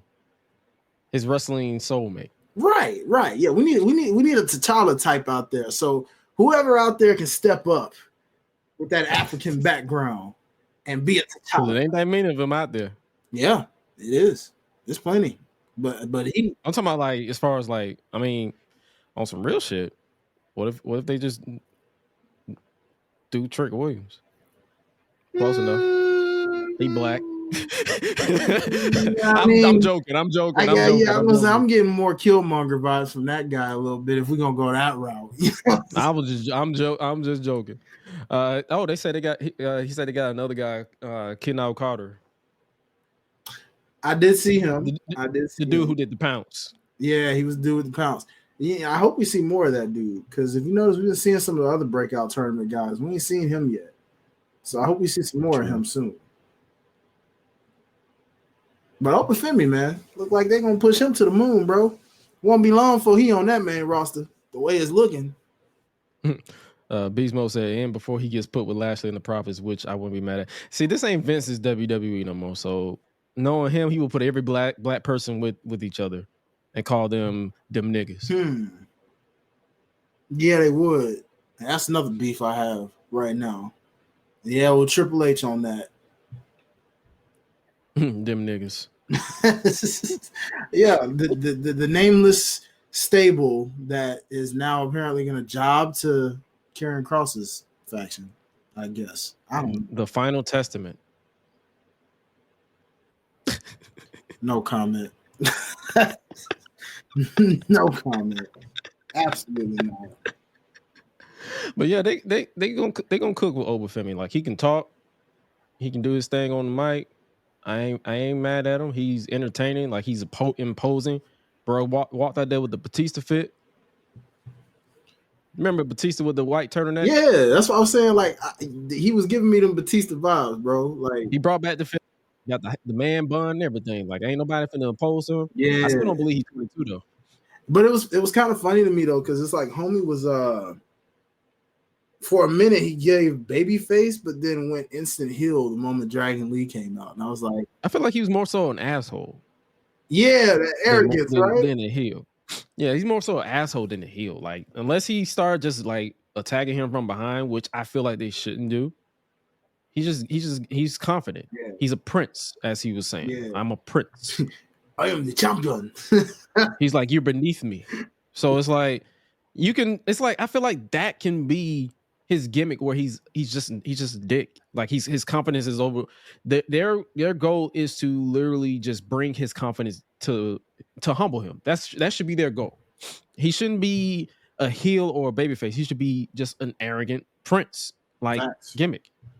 Where he's like, it's like I will turn you into dust, is what he said. Pretty much like M'Baku. That was pretty much M'Baku. You have to humble. M'Baku was pretty much that. If you remember M'Baku in the first movie, and he got humbled. Straight up arrogant, boy. And he got humble. So that's what I'm saying. That's what I feel. So that's why when they was like, oh, he's jumping to a heel, I feel like more so he's just arrogant because he's like, I beat Little Dragon Lee within the span of a couple of minutes, and nobody dares to come before me. I beat Miles Bourne in the breakout tournament. I beat Dragon Lee. So who's going to step to me? And then Dragon Lee was like, I'll step to you right now. He's like, you know what? I hear you, but since I beat that ass already, we'll do it on my time. And he just walked off. So that's what I'm saying. I'm like, I wasn't getting heel vibes. Like he was just being a dick. He made me proud because I'm an asshole. So. Time will definitely tell. But that's just me. That's just me. What I perceive. But they could just go full heel with him and just do whatever. But I feel like the NXT crowd ain't gonna let them turn him heel. So well, yeah, and that's the thing because that's why I'm like, it's like management wants him to probably be heel, the big scary heel kind of thing with that arrogance of being a dick. Meanwhile, crowd's like, nah, we don't care. We made up a new chant that you're going to hear every time he speaks now. Who? That's Berta. Who? Berta. Berta. Just give me him versus Braun Strowman before you said, Strowman. Whoops. Nope. Not that Omos. Braun. Braun Breaker, y'all. Give me that Braun Breaker before before Braun goes to the to the main Give roster. me- Speaking of Braun, did you peep that backstage promo? Yeah, you know what? I'm a fan of whatever this is. I didn't think I was gonna like these two together as a tag team, bro. But this works. this works a lot. The Wolf Dogs. The Wolf Dogs. That's kind of a the Wolf Dogs. bro. I'm gonna go back and watch that entire segment just because that jump was hilarious, bro. Like Corbin's facial expressions and reactions to everything he said is like the Wolf Dogs. How long did it take you to come up with this? About He's like 4 weeks. We've only been tagging together for like a couple weeks. Yeah, I was thinking about it in the shower. Wait, the shower? Braun, brother. Why you thinking about this man in the shower? homeboy got single off of Cora and was just like, what? What's Baron Corbin thinking about? Like, I'm taking a shower. I'm washing my balls, my butt. Baron Corbin? What? Bro, listen. They should do. Yeah. This is comedy gold, and I love when stuff like that just kind of Cena Orton back. That's a good way to look at it, but it just, I don't know, man. I love when you have those like odd couple pairings that actually work, and then it's like golden. Like if they wanted to take that to the main roster, they could, if they wanted to, but it works. I kind of want them to win the doggone tournament now. Not even gonna BS you. Hey man, I ain't against it, but Braun, I'm gonna need you to stop thinking about other people in the shower. All right, please. No wet dreams at all. Cause you want to know what I do in the shower? I wash my ass. I don't think about other people. Like shout out Muscle Man Malcolm. He was like, "What other wrestlers do y'all think about in the shower?" Bro, none. I don't think about none of them. I'm trying to wash and get out because I'm trying to save on my water bill. I am a man with bills. I do not want to run my bills up. So I ain't sitting in the shower like, "Ooh, I wonder what Killer Kelly's thinking about. I wonder what Core J's thinking about. Matter of fact, I wonder if Mello knows that Trick is on to him, but he's not on to him at the same time. I ain't thinking about that. I'm washing my ass, man. No truth. Hey, truth, bro. Truth. But they're comedy gold, man. But yeah, that shit was funny. Like those guys are hilarious, bro. And I didn't realize they were gonna play that well off each other like that. But man, that works. Ken said, "Nah, Courtney, go ahead and take him back so he can stop thinking about Corbin." Facts, bro. I mean, dang, I knew that was a lot, homie, when she left or when whoever left who. But gee, but your first thought was thinking about Corbin. Was it the tattoos? The man who's married to the Puerto Rican woman. That's what you think about. Oh, his wife Puerto Rican? Yes, his wife's Puerto Rican. I understand you, brother. I get it. Them Puerto Ricans, I get it. I know somebody who don't get it. We ain't talking about that. I get it. Oh, we not? You sure? Wait, who don't get it? I lost the plot. One symbol. That's all I'll say. Oh, Matt Hardy. Hey, listen, ladies and gentlemen, Matt Hardy. There's rumors of Matt Hardy and Rebby Hardy, but here is my take on it. There's nothing to talk about. It's none of our business. Move on. We don't need to know. And stay offline. Stay the fuck offline, Rebby. But yeah, we don't need to know about that. Nah, I'm good on that. Well, the words of my boy Rick, all I can tell y'all is based off what I saw at SummerSlam, and all I can say is I do it before the rest of the dirt sheets. That's all I can tell you. I'm shutting my mouth after that. Yeah, we're not saying nothing. That's why I be telling y'all, like, bro, we seen some shit in Detroit. That's all we're gonna say. Yes, we did. I was asleep. I ain't gonna lie to you. I was a sleepyhead. But when Dwayne came and told me about everything, I'm like, all right. So whatever's in the dirt sheets, just know It's the truth. I seen it before it came out. I seen it. I'm leaving it at that. Nope. Sorry. I'm surprised he ain't bite y'all up. Oh, wait. Wow. Oh man. Oh man. Oh man. But yeah, I'm sold on this Braun and Corbin thing. I hope they win. I ain't gonna lie. For sure. Like if they win, I would not be against it because I know who ain't winning. That's Carmelo Hayes and Trick Williams. Man, could they be more obvious that these folks is gonna lose, whether it's in the finals or whether it's in? Can they be more obvious with where this coming? Like, come on, my guy. Like, you just so happen to have a championship match on the same night that you tagging with your partner. Trick Mello gang. The end of an era is coming, y'all. Just brace yourself. At this point, I'm ready for this. This is another case of I'm ready for them to hurry up. Yeah, I mean, at this point, because we see clear as day that clearly Mello is on SmackDown now, like officially. So, in a way, yeah, I wouldn't be surprised if he pops up in the Royal Rumble. Which is also weird because, my guy, why are you still on NXT at this point? Just to finish this storyline, it looked like, because, bro, you already on the main.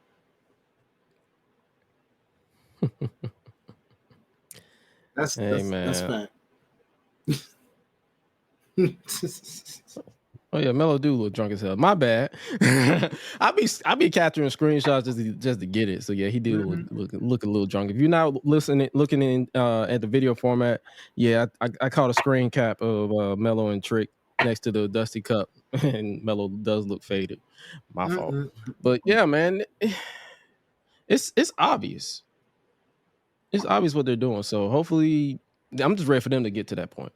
Nah, that's why I'm at with this. Right there with you, brother, man. Let's see where it goes. Like, we all know Trick ain't winning that title at Wednesday. Mello will likely cost him the title. And that's how they give him one final storyline with Trick, put him over as a big babyface, and he's off to SmackDown. Yeah, pretty much. And then he's got to work his way back up from the bottom again so we can get him to that level on the main roster. No, yeah, because if he's on SmackDown, that's gonna be a while because Roman ain't giving up that title. That's a whole different beast. I ain't even talking about that level. I'm just talking about the mid card alone, man. You got the U.S. title. You got a ways to climb, my guy. Ways to climb. Because now, what you think about this? Oh yeah, for sure. What you think about this? The Dusty Cup so far? Not my favorite, but they've had some bangers in between so far. You know what I'm saying? Chase U and LWO for sure seem to have a pretty good. No, that was a good match. And that threw me off in terms of that particular matchup because I'm like, LWO, what are you guys even doing in this? Y'all on the main roster, bro. I'm pretty sure they probably putting them back down to NXT. Did they? Because they sure had the SmackDown graphic. They ran out of tag teams is what it was. Yeah, they just got bodies. They just put bodies down. Yeah, they were like, "Yeah, we're just gonna get LWO down here real quick to fill some blanks," you know. Yeah, so I'm pretty sure they'll be back on the main roster, feuding with Legado because that's a faction. So they pretty much. Oh, I pretty much understand. So Triple H got Humberto Carrillo and Angel Garza. So they was like, we need a team. So here's LWO. They said we're gonna get them. Yeah, it makes sense. I you know, kind of getting tired of the smiley Zelina. You know, I love you, Zelina, but and I like you got a beautiful smile. Don't get it wrong. You ready for her to turn heel? I need my bitchy Zelina back, bro. I need my spicy Zelina back. Shout out to the Wrestling Girls podcast. I believe they had a pre-show. Is it Wrestling Girls? I was just watching it. But they basically said they wouldn't be surprised if if Zelina gets back with Legado and turn heel. Either that Or The Watch What Happens podcast. Watch What Happens NXT. I'd say So that's what I'm listening to. I'd say either that or certain person named Andrade shows up and dare I say Triple H loves to reignite his black and gold. So far we've seen it. Looks like we might get that alliance back. Okay. Then I've also heard someone kind of throw out the fact that he could, dare I say, take over LWO and they just be separate from Legato. You know, one's running Raw, one's running SmackDown, and they never have to cross paths. Put him back with Zelina. Well, no, she'd still be with him. You know, I'm about to say put him back with Zelina because she'd still be with him, but they would just be a whole like now they got a tag team with him too. If they go to, like you said, if it's just him and Zelina, I ain't mad at it either. So yeah, the tag team. So it'll be LWO versus Trick Mellow Gang on one side. Mm-hmm. The what was it again? The Wolf Dogs. The Wolf Dogs. The Wolf Dogs versus Axiom and Nathan Frazier. So it'll likely, if I had to predict, it'll likely be the Wolf Dogs versus probably Trick Mellow Gang in the final. Yeah, that's what it's definitely looking like, and that's another reason why I'm kind of like, I hate. Remember when the Dusty Classic? You hate it when it's predictable. Kind of unpredictable back in the black and gold days, where it was like, you kind of hate the you kind of hate the predictability of it. Yeah, that's pretty like much what it is. You could just look at it when you looked at those teams. You're like, half of these teams ain't even nowhere near on these levels. And even though Braun and Baron are kind of like thrown together as a bedfellow team, it's working to the point where darn near they could turn into a legit tag team now because of how much gold. Kind of like MJF Adam Cole was, where it was like they just threw it together, but it actually worked. This is starting to get to that same effect. And Trick Mellow Gang is Trick Mellow Gang, but we know the story of they're slowly breaking that apart. So, unfortunately, this is one that's just been predictable. Oh, yeah. So, I mean, I'm cool with it. I'm cool with it. Next up, they got Roxanne Perez versus Lyra Valkyrie. Oh, before we move on to that, shout out to Malik Blade and Idris Enofe. Yes. We need to see more of them in 2024. I agree, man. I'm kind of mad. Like, I'm like, bro. Now, that's one thing I will say about the Vince era, because in 2.0, they were getting more shine than that. And I don't know if the current management's not just behind them yet or thinks they're lacking something or something. I don't know. But like you said, please give us more of them this year. 2024, I need to see more because I'm like, yo, that tag match, that was some of the best shit I've ever seen. For sure. It's sad they had to, pit the brothers against each other, but facts. What do you say? What do you say about that? But yeah, like I was saying, Roxanne Perez is now the number one contender with Cora Jade out. She won they pretty much recreated the Call Your Shot Battle Royal with this. Mm-hmm. It was a Battle Royal, and then the Final Four converted into a Fatal 4-Way. Man. But Roxanne Perez will face Lyra Valkyria at Vengeance Day. What's your thoughts about this current direction for Roxanne? Because I believe she's embracing her inner AJ Lee. Yeah, it seems to me they're trying to slowly turn her into a heel, I guess. Or unhinged. Maybe. Yeah, I guess. Maybe they're just showing that she just has a darker side. Who really knows? This is the version I need to see more of. I ain't need to see that cookie cutter babyface they was trying to do with her. Yeah, that's true. Hey. And shout out Ariana Grace, bro. Yeah. Hey man, I'm loving her, bro. She's the apple won't fall too far from the tree with that one because she is comedic just like her father, man. I swear, she makes it work. But yeah, Roxanne, yeah, man. I like the fact that they're slowly giving you again with the Cora Jade unfortunate news. It looks like she's, like you said, just next up. with this edge. Like I said, if she's not going heel and they're just giving her more edge, then it's gonna be interesting to see because she wants that title back that she technically never lost. So not by pinfall anyway. So yeah, this should be very, very interesting. All right. Ken said he liked the cookie cutter Roxy too, man. It's like in ring wise, yeah, I love her, but it's just like some of the promo material they were giving her wasn't my cup of tea. So that's the only reason why I said that. Legit. What do you think about this JBL and was it Briggs interaction? Not surprising. You know what? They have their JBL 2.0. If you think about it, they tried this with him and Corbin, and it just didn't work. But he fits that mold a lot better. If you look at them, they're eye to eye, so he's about the same exact height, same kind of similar build, has that same. It's just the aura he gives me JBL vibes. So JBL training him, mentoring him, I could see where that ends up turning into a thing, and this actually works.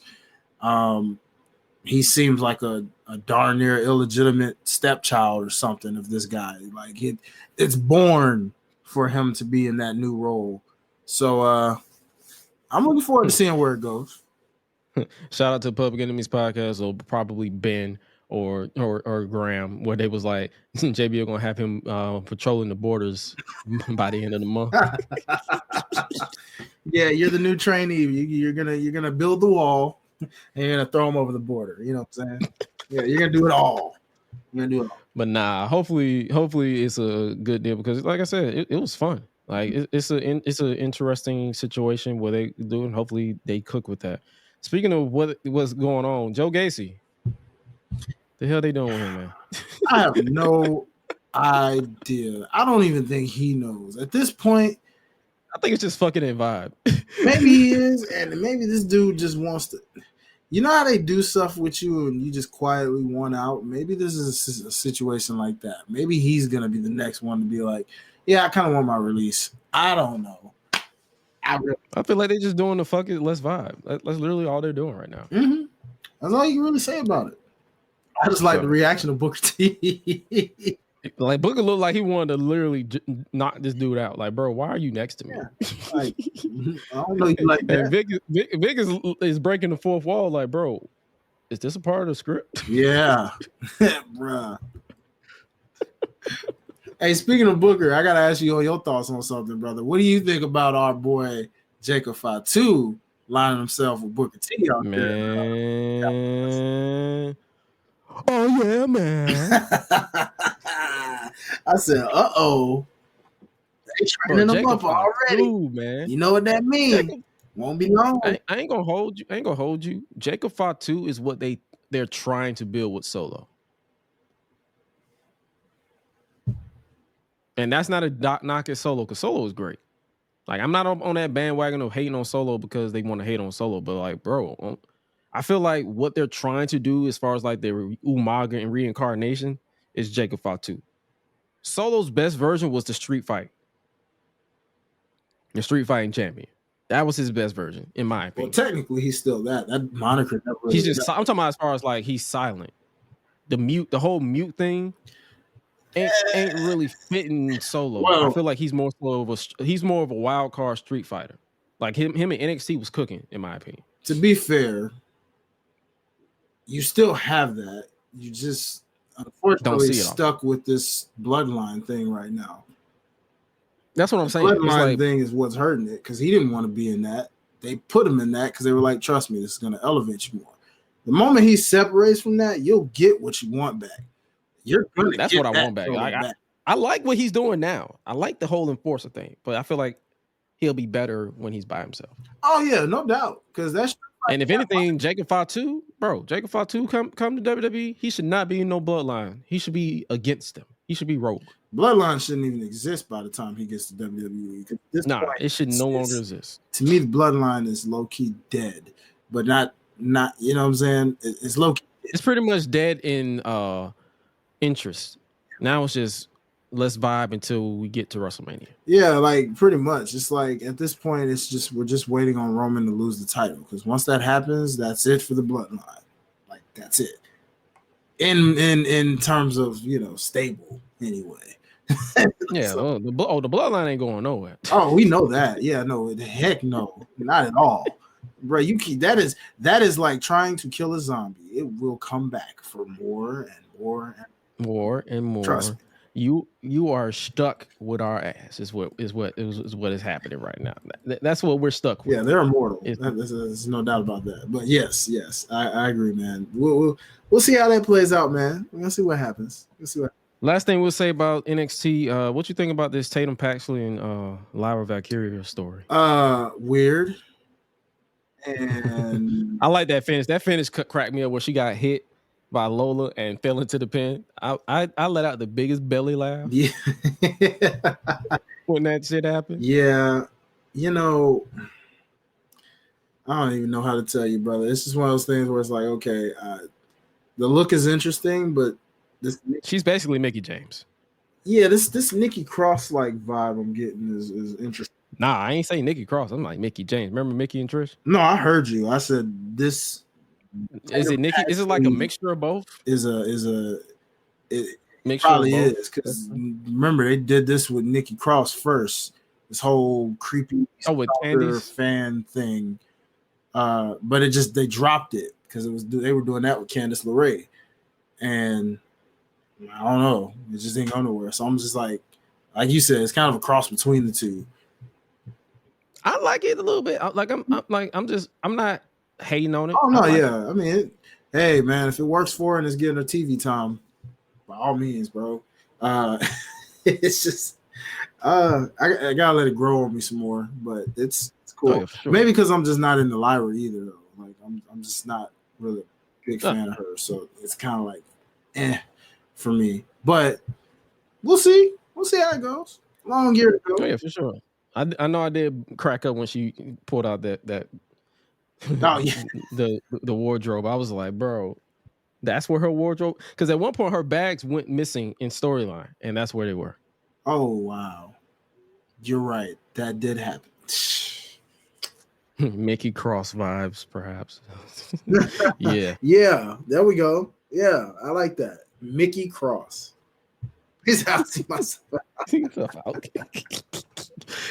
He gave that. That is the definition of a dad joke. Hey, dog. Yeah. There you go. I got you. But yo, that's NXT right there. Let's switch over to Raw a little bit. Did you peep anything from Raw outside of the main event? I went through the highlights. The only thing really catching my interest with Raw at the moment was R-Truth just being golden, despite the Sami Zayn comparisons I'm hearing out there. And they're recycling, basically doing the same thing. I'm like, yeah, it's similarities, but it is not the same thing, bro. It is not. I am telling you this right now. This man is hilarious. This bro is Pusha P for Judgment Day. Yeah, yeah. Like Truth is doing his own thing, y'all. And shout out to my boy, friend of the podcast or friend of the show. Sorry, can't call it podcast no more. But Truth is literally letting y'all know, bro. Like this man is number one in merch sales, and I'm gonna keep that trend going because I'm gonna grab that shirt just to support my guy right there. You know what I'm saying? Because dog, you literally passed like Cody Rhodes, John Cena, CM Punk. You passed all these folks. You're number one. Because our truth is the truth. It is the truth. And it's about doggone time my boy got the merch sales up like that. Because at the end of the day, you know what I'm saying? Like, they always did my boy a little dirty on the merch for like over the years. You know what I'm saying? I was like, man, get that man some merch. You know what I'm saying? Like, they gave him the 24/7 title joint. They gave him something else. Back in the 2011 days, he had like a couple of dope conceptual shirts, but again, he was kind of like in that mid-card area, right? But like then the little Jimmy era, he had like a little Jimmy shirt. But now our true flipping the Judgment Day merch was some of the most naysayer shit I've ever seen. Oh, facts. You know what I'm saying? Like, is what get your bread, my guy. You know what I'm saying? I'm happy for CP in the parking lot. In the parking lot, bro. Like, man, you can't make this stuff up, bro. This is too golden. And that's why I said, I'm like, look, man, Sammy is funny in his own way, but he ain't R-Truth funny, bro. Like to do this with this stable, man, bro. Come on, like come on, bro. It's two different. It's apples to oranges, is what it is, bro. Like real talk. Oh yeah, for sure. So It's like Damien was about to push him out, but as soon as he pulled out that water cash, his whole mood changed. Money talks. Oh yeah, yeah. Same with Finn and Dominic. And then what cracked me up was when Truth was like, when JD was like, "Where's my cut?" And Truth was like, "You have to be a member." So he's and it's funny how Rhea doesn't get too involved in this lately, but yet when you see her, that is the interaction I'm waiting for. Exactly. I am waiting for that interaction. Rhea Ripley and R-Truth. I want that interaction. I really do, because we're not even seeing that yet. But you know what I'm saying? But like I've seen her. They're trying to keep her serious. I understand why, but I still need that interaction. Seriously, because like you've seen her in interviews, and like she's literally like when they ask her about him, like she pauses and tries because she's trying not to laugh. And she's like, I don't even want to hear about R-Truth right now. He is not Judgment Day. And like when I saw that, I said, yeah, you loving it just as much as they are. She's trying something. That's why, like, she's the one member that ain't done nothing. She's Roman Reigns. Facts. Remember when Sami Zayn, they want to do the comparisons. Roman Reigns did not want to crack. Mm-hmm. She's basically Roman Reigns in this scenario where she's like, I do not want to crack. Mm-hmm. Oh yeah. And when she finally cracks, because there's gonna be one segment where she's gonna finally crack. Mm-hmm. Oh yeah. The greatest shit we've ever seen. Listen, now granted she wasn't in character, I don't think in that moment, but if I can do it, Truth can definitely do it. Truth started begging to Finn like Pinky did to Craig on next Friday.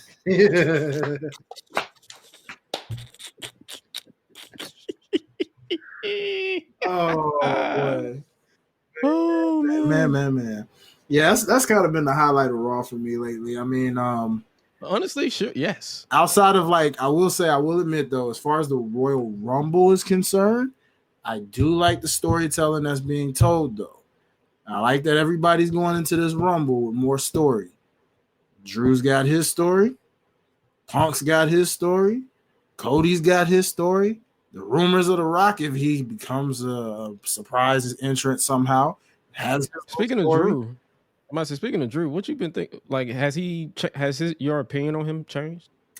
Me, I'm still kind of calling him a crybaby a little bit. Slightly. But his points make sense. Yeah, his points are making sense. So slightly. I mean, I did pop for the whole, him and Cody reminiscing on, when they the dashing one. Yeah, and I kind of totally forgot about that. I was like, oh yeah, y'all did, didn't you? That was such a dark era for tag teams, bro. That it was 2010, 2011. We all did, bro. Yeah, that tag team division was non-existent back then, bro. Like nobody was a real tag team back then. I'm like, oh crap. Dang, I forgot about that. But yeah, so like it was cool how they had a moment that didn't get physical. It was like a real heart-to-heart, but then like Cody saying, yeah, that bar that he dropped on Martin Luther King Day, you know what I'm saying, where he's like, hey, but who won though? Mm-hmm. I'm like, dang, Cody. Now that's that man basically said it smell like bitch in here. Smell like bitch in here. You's a bitch. Yeah, like who won though? You feel who won, bitch? Another thing I got beef with on this Monday Night Raw, and that's probably why I didn't really watch it. It tuned me out. I got beef with you, WWE. I got real beef with you, bro. How the hell you gonna have a Monday Night Raw with no on MLK Day, but you showing Ludwig Kaiser beating up on Kofi on Martin Luther King Jr. Day, bro? Xavier Woods. No, because they showed the replay of what he did to Kofi. Show that. Let me not interrupt you. Let me let you get your shit off. Go ahead, bro. They showed the replay of what he did. You gonna show the recap of that on Martin Luther King Day. And then have him try to throw a chair at Xavier Woods while proceeding to do such a thing on Martin Luther King Jr. Day. Nah, bro. No. I got beef with that, bro. Black people supposed to be completely untouchable on that day, okay? I ain't see a black wrestler the first getting, you know what I'm saying? If it wasn't for that hero they call Jey Uso, who was an extended part of the culture, saying, nah, bro, not today. Yeah. You ain't doing this today, bro. Go on somewhere. My boy said, nah, you ain't beating up on Martin. Speaking of that, you think they're using that to build to Jey Uso versus Gunther? Oh, certainly. Most certainly. So, because at this point, who else is better than that guy to take the title off of him? speaking of Gunther, he declared for the Royal Rumble. I ain't mean to interrupt your rant because before we move on to Gunther, Xavier Woods got his lick back though. He actually went beast mode for Kofi. He had to run it back. He tried to kill like Ken said. He said, to be fair, Xavier tried to kill Kaiser by throwing the steel steps directly at his head. So that brother, he forgot where he was. So True. But still, at least he stood tall. At least he stood tall at the end. Let's go with that. that's true. At least he stood tall because they could have easily had him get dismantled by Kaiser. Mm-hmm. So That's fair. That's fair. So we're gonna give him that leeway a little bit. Just a little bit. But yeah, Gunther, he declared for the Royal Rumble. What's your thoughts on this? I think this is what's gonna probably set up him and Brock Lesnar, believe it or not. That's my thought. I really do. Is that something you're interested in? Hell yeah. Okay, then. So It's like, why wouldn't I be? Because think about it. He out there like, okay, what did he make known? He said, I was number one and I darn near won the thing, right? So what if they do that again? You don't think like let's book that a little bit. Right. Okay. So Gunther starts off at number 1 or number 2. Like he's basically kicking off the Rumble. Mm-hmm. And it get to like say 15 and Brock Lesnar comes in. Mm-hmm. And they have a standoff. And then it gets down to like the final 5 this time. I wouldn't put Gunther at the final 2. Have it the final 5, and then Brock is right there, and he eliminates Gunther, and that's your WrestleMania match. Go. And I saw some people was like, well, Brock is going after the Intercontinental title. The way Gunther they've been booking this Intercontinental title, the Intercontinental title is damn near more important than the World Heavyweight title. On some real shit. Yeah, I almost say more important than the Universal title. It depends on. Well, yeah, because Roman ain't never there. But you can really debate those all 3 of them titles right now. Really debate them if you want to. Seth's bringing the work ethic. Roman has the record, the longer record, and he's got the record, but he's also there every week. So it's kind of like, well.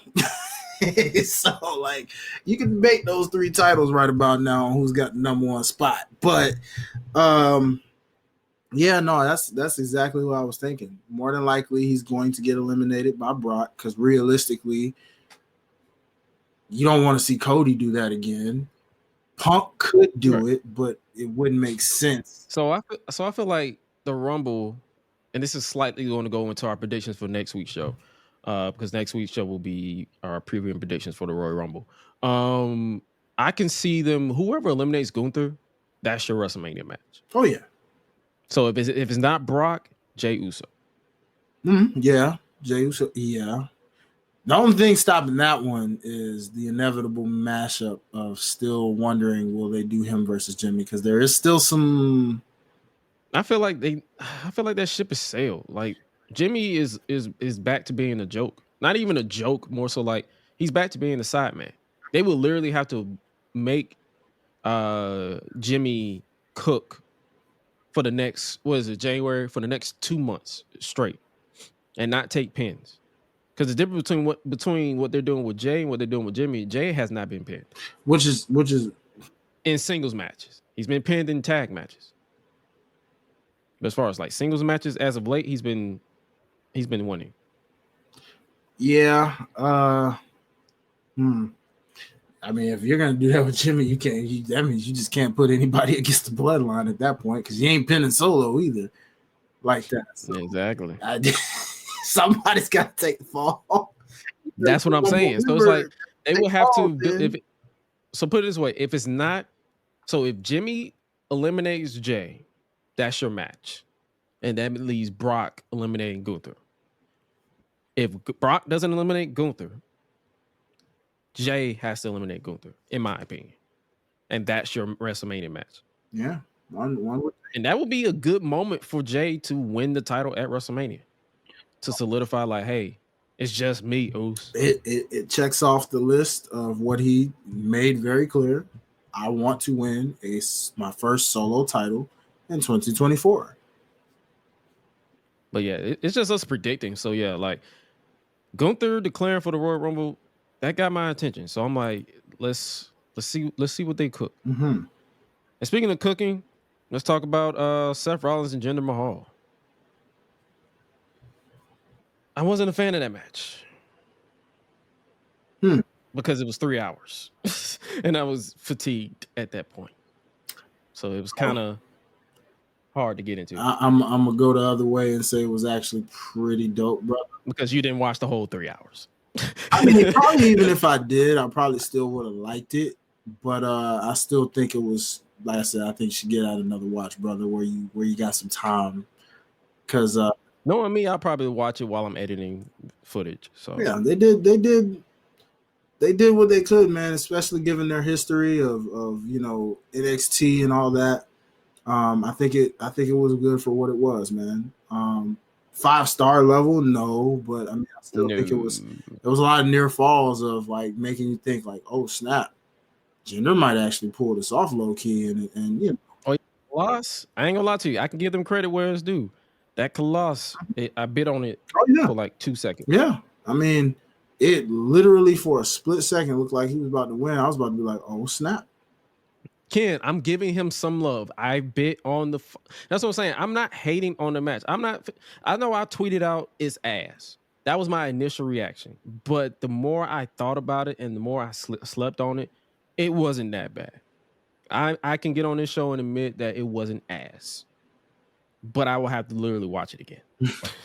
So in other words, next week we'll have him revisit that, y'all, and see where he's at. At least he ain't Lexus King and y'all with this, at least. Oh yeah, at least I'm not giving up on the match. Yeah, Lexus King, I'm done with that shit. But yeah, as far as this match, it's like, yeah, I was fatigued with 3 hours, so I'm gonna definitely have to watch it again and just really like when I'm fully awake and just paying full attention to it. But yeah, you enjoyed it. That's cool. Yeah, not bad. I'm always cool when as my boy Ken just put it, when the 50th champ gets a little extra TV time, I'm always cool with it. Go. What do you think they go with Jinder after this though? Because he won clean. I don't really know, because a lot of people were wondering, so what did that mean within this year? And they didn't come out with him at all last week or the week before yet. But then they just came out of nowhere tonight or that night. So it was like, I guess he's going back to end this year. Back to being a manager, I guess. Yeah, maybe. Because, I mean, what is he going to go for? He can't go for no gold. He can't go for none of them titles right now. Like, none of them. So like we said earlier with Tony Khan, him getting this match made no sense because he was always losing. And then he lost again. So it's like, they're just going back. They either have to keep him prominent and work his way back, or they just have to accept the fact that they pretty much set Jinder up to be just you could. Whatever. Yeah, I mean, you could get him prominent back to that point if you want. I mean, you could always use more heels. So when you think about it, for that title, why not? Who knows? But I heard Seth got injured. Yes, during this match. I'm hearing that too, and we don't know the severity of this injury, but apparently it's jeopardizing what we potentially were going to get at WrestleMania with him and Punk. I hope that is not the case, because if that's the case, now what? Oof. They're gonna have to pivot. In what way is what I'm curious on at that point, because I'm like, well, what do you do? Put the title, if he's injured, just have the title defended in Elimination Chamber, put it on Drew and have Drew versus Punk. Do you want Drew versus Punk? Hell no. Exactly. So that's why I said, you sure about that, bro? I'm just throwing a name out there. Is what I'm saying. So hopefully that is not the case. Hopefully Seth is good to go, good to cook at WrestleMania, because all that teasing will be for nothing. Yeah. And that promo he cut on Punk will be for nothing. Yeah. So hopefully it's something, or if this is the case, if he's supposed to defend his title at the Royal Rumble, scrap it. Let him heal up. If it's not serious. I agree. I totally agree with that. They said he was able to walk, so I hope it ain't serious, says Ken Lewis. So yeah, hopefully it's not. Can't always trust that, Ken. You know, we've seen people walk on. Charlotte kind of walked on her injury. Nah, she couldn't walk. They had to help her back. Yeah, she still walked on it though. She still put weight on it. Because when it's all gone, you still be able to put weight on it what you can anyway. Oh yeah, we also saw Rue make her TV debut casually on Raw. You didn't watch Raw, but yeah, she pretty much he walked in with her on TV. She's a mixture of him and Becky. 75% him though. Well, hey, that's always fun, you know. Oh, but yeah, that was adorable. I guess speaking of Becky, there was that too. Since we yes. Before we forget, how can I forget? They're teasing Becky versus Rhea. Yes. Fun promo. Interesting twist in how she ended that, because I wasn't expecting her to say that. I think you might be better than me. I was like, whoa, okay, whoa, okay, that was subtle, but do you know why they did that? Huh? Here's the story. You know how Nia Jax says she made the man, right? She was confident going into that match that she would beat Nia Jax. The woman who made you beat you with a punch. Your confidence is shook. Mm-hmm. So her going into this saying, I think you're better than me, her confidence is shot a little bit. She's not saying you're better than me. She's saying, I think. So I have to win the Royal Rumble to prove, to get to WrestleMania so that I can prove to you that you're not. So it's John Cena when he lost to The Rock the year after, is what you're telling me. Basically. Where literally John Cena had to go through a whole gauntlet of battling his own confidence just to get back to that point. Basically. Are you a fan of that? Yeah, I've seen it before with her, because she was that way when she was a heel, remember?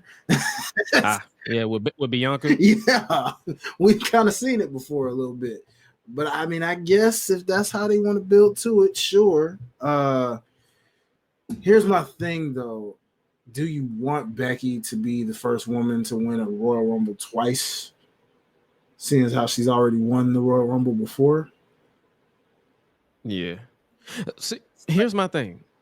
Here's how I can see it going. They can go this way. Becky doesn't win.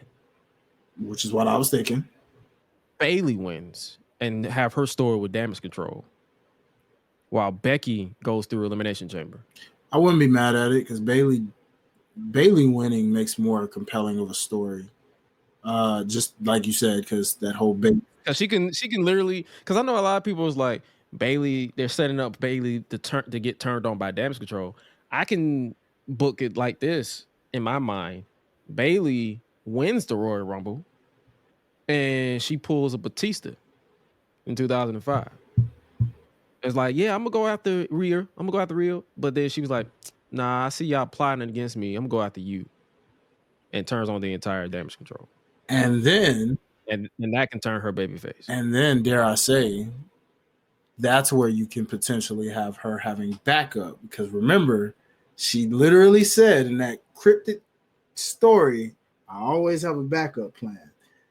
Next thing you know, Mercedes, Sasha Banks. Yes, y'all. So fresh, y'all. Snoop Dogg and Sasha Banks, she the best, y'all. It could be her and Naomi. They got her back. Next thing you know, I got backup. You know? So yeah, because Io is undefeated as women's champion. She hasn't been pinned. She hasn't been beaten for that title. So the story tells itself. She got pinned. She ain't been beat, bro. But you're right. I'm talking about when the title's on the line. No, I mean you just said pins. That's why I was like, she's been pinned. That's why I corrected myself. As women's champion. As women's champion.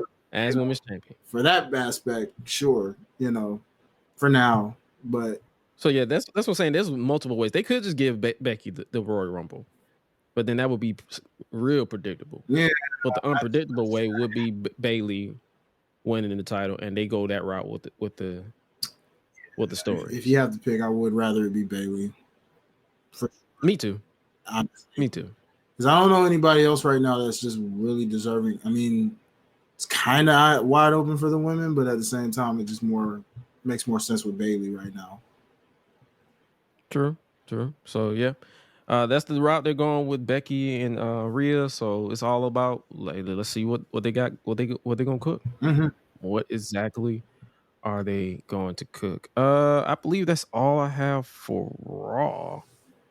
Pretty solid show. 3 hours is just way too damn long. Yeah. Meanwhile, SmackDown just continues to just cruise on by. You know what I mean? Oh yeah. So I guess we can switch over before we get up out of here. AEW. Let's talk a little bit about what's been going on. All Elite's wrestling. Adam Cole is the devil. So what are your thoughts on the Undisputed Kingdom thus far? I like the shirts. Nah, for real. I mean, I guess it works for the most part. I mean, they're friends. They're all friends. I've heard a lot of people talk about they like Mr. Adam Cole here in the whole chair thing. They talk about getting him in a throne and having him bark out these orders and all that. So, I mean, you're a real tough guy being in a chair, you know what I'm saying? Talking and letting them know what's going to happen. Now, I think the Wardlow aspect of things is interesting. This whole planting of the seed of you're going to win the championship. And give it to me. Give it to me. And I'm like, the more he says that, when we keep talking about Batista vibes all day, well, shoot, you can't get more Batista than that. And how many Batista moments has this guy had? They really going to have to, if they do that, go that route, they really going to have to sell me on that because I don't check that on Wardlow. I don't check the hell out of Wardlow. I'm over it. I don't blame you, homie, because I mean it's like enough's enough, bro. Like how many times did you drop that TNT title? 3 times. In fashions that was like, why? Why? We watched the product, so you can't say we hating. We literally watched the show. Oh, yeah. I mean, more power to them, man. If they're based off what they're speaking into existence, it sounds like they're basically telling us not if, but when homeboy gonna win this heavyweight title. Yeah. Now I just hope that ain't affecting Swerve winning this heavyweight title. You damn sure better not do that. That's all I'm saying. Big pressure. Black History Month coming up, y'all. So I don't know if you're trying to have Swerve win them in that month. Might be a little suspect if he did that. I don't know. Yeah, it'll push the button a little bit. Yeah, just a little bit too on the nose. It's like, bro, okay. Yeah, exactly. So I'm just saying, whenever Swerve does it, let him do it. Let Joe have a actual reign and then put it on. But I'm not saying a year-long reign. Like have it. Like that's one thing Tony Khan needs to get out of the habit of is year-long reigns. Just let them cook. That's it. Agreed. Yeah, Joe. We'll see how that happens too. Because I like Joe as champ. I want him to have his moment for sure. It's just weird, their title picture is crowded, but crowded in a good way, but also kind of like, dang, man, like it can go either way. Yeah, like how do you book this? Like I do that with his women's division. Whole nother subject for another day. Now let's talk about it right now. I need you to do that same thing you doing with Joe and Hangman and Swerve and all these people with your world title bitch. I need you to do the same thing. I'm tired of this whole nother conversation for a whole nother day. Now, bro, you need to hear this now. I need you to have it where me as a viewer can look at this match or who's the champion now? Tony Storm. I need to see a Tony Storm face to face with a Mariah May or a Deonna Purrazzo or all these other people. And speaking of Deonna Purrazzo, if you out here body shaming Deonna Purrazzo, fuck you. Point blank. Stop. Just stop. Stop. Just stop. Yeah. But it's like I need you to be consistent. I need it an even playing field. Like I want Tony Storm face to face with somebody. Like, yeah, I can see that match. Yeah, I can see that match. I want a Tony Storm versus a Thunder Rosa. I want a Tony Storm versus Deonna Purrazzo. I want a Tony Storm versus Jamie Hayter when she gets back. I want these people. I need that. I need that. I care for these people, but I need you to care. True, but at the same time, I will say, whether it's by intent or not, Sky Blue, Julia Hart, these youngins are actually and the TBS really Women's growing up Championship. before our eyes. Oh yeah, the TBS Women's Julia Hart. That's You know. I will always advocate for Julia Hart. And then Tony Her Storm versus Sky Blue. Athena. Whenever they drop the ROH title. Oh yeah, speaking of Athena, her versus Nyla Rose is about to happen on ROH. Did you see that promo? I did not, brother. I need you to check that promo and get back to me because that shit was hilarious. That was one of the greatest segments I ever seen in my life. Wow. Nyla Rose attacked her. Like she was talking, Athena was talking her shit, and then Nyla Rose snuck up behind her. Surprise, bitch, and just attacked her. That shit, I bust out laughing so freaking hard. I was not expecting the laugh that exit my body. Okay. That's how hard I was laughing. Well, Nyla's good for that. Nyla's real good for that. Yet another darn shame in how her booking's been. So much. It's like that's what I'm saying. It's like once he gets consistent with the women, or at least give the book for the women to somebody who's competent. You have Madison Rain on the staff. Give her the book. Hell, reach out to Impact and get Gail Kim or somebody. Get somebody who Mickey James is over OVW. Get her. Shit, I don't care. Get somebody that understands. Like if you don't care, give it to somebody who do. Nah, I agree because that division is heating up. Queen Aminata finally signed. Mm-hmm. Shout out to you. First African-born woman to be signed to a main. You did her. Have they used your theme for her on AEW, or is that or is that? Oh no, that's Trish Adora. Oh, Trish Adora. Sorry. Who also wrong person. My bad. Yeah, no, you're good. She is also kind of sort of signed, but I'm not sure if that's a ROH thing or. So that's kind of we'll find out about that as time goes along. But yeah, man, I'm excited to see what happens. I will say that. And if they do use that thing, somebody let me know. Oh, if they use that thing, I'm gonna tag your ass. Let's go.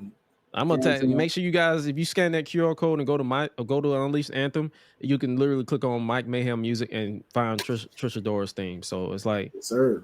There'll be some others that you guys can also find as well. We're working on some others that we'll be releasing within the next few weeks. So make sure you tune into that QR code. But specifically, it's the Gresh Unleashed pod. So keep streaming that Gresh Unleashed Anthem for sure. Oh yeah, I know it's on my playlist. So it's like I better be on yours.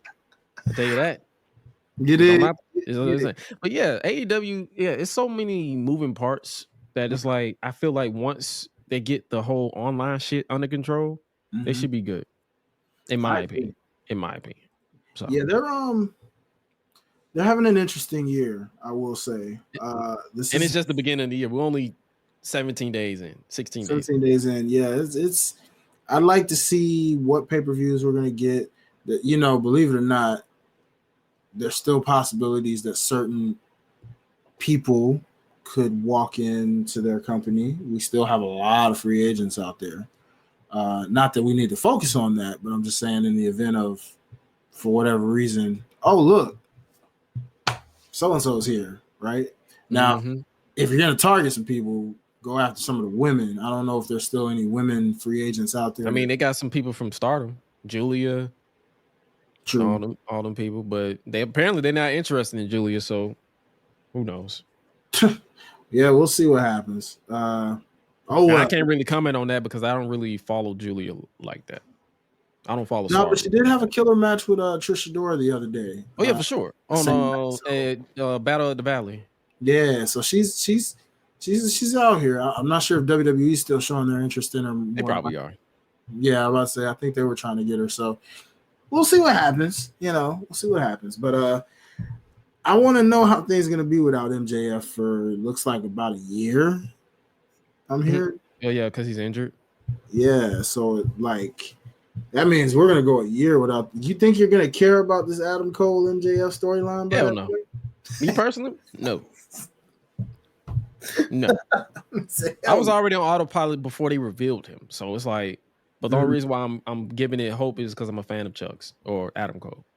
So, but Dynamite on Wednesday is looking pretty interesting. You got Deonna Purrazzo versus Anna Jay. Ooh, okay. That's gonna be a heater in my. I already know. I know Anna Jay's not really a hooper, but knowing Deonna, she's gonna bring out the best in her. Man, and Tony Storm is gonna be on commentary, so you already know that's gonna be an acid trip. Oh boy. Okay. You got Bullet Club Gold, Jay White and the Guns versus Gates of Agony and Brian Cage for the ROH World 6-Man Tag Team match. This shit right here is annoying me.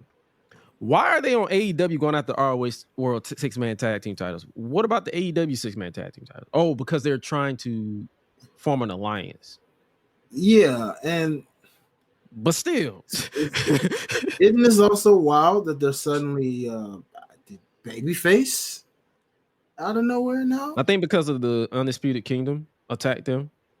That's always a weird line with me though, when you have stuff like that and you're basically saying that, well, okay, this is happening, so you guys are basically going from being healed. I guess they figure since the crowd loves Bullet Club Gold, we're gonna just turn you babyface quietly. Kind of like what WWE did with The Miz, where it was like kind of like, wait, he's a baby? Okay, that was weird, right? Like it's just kind of like weird to me. But hey, let's rock with it. Ken said, I don't know if I want to make the hour-and-a-half drive for this card hike. I believe they're gonna be in they're in South Carolina. Yeah, Ken, I would. Wait, what part of South Carolina?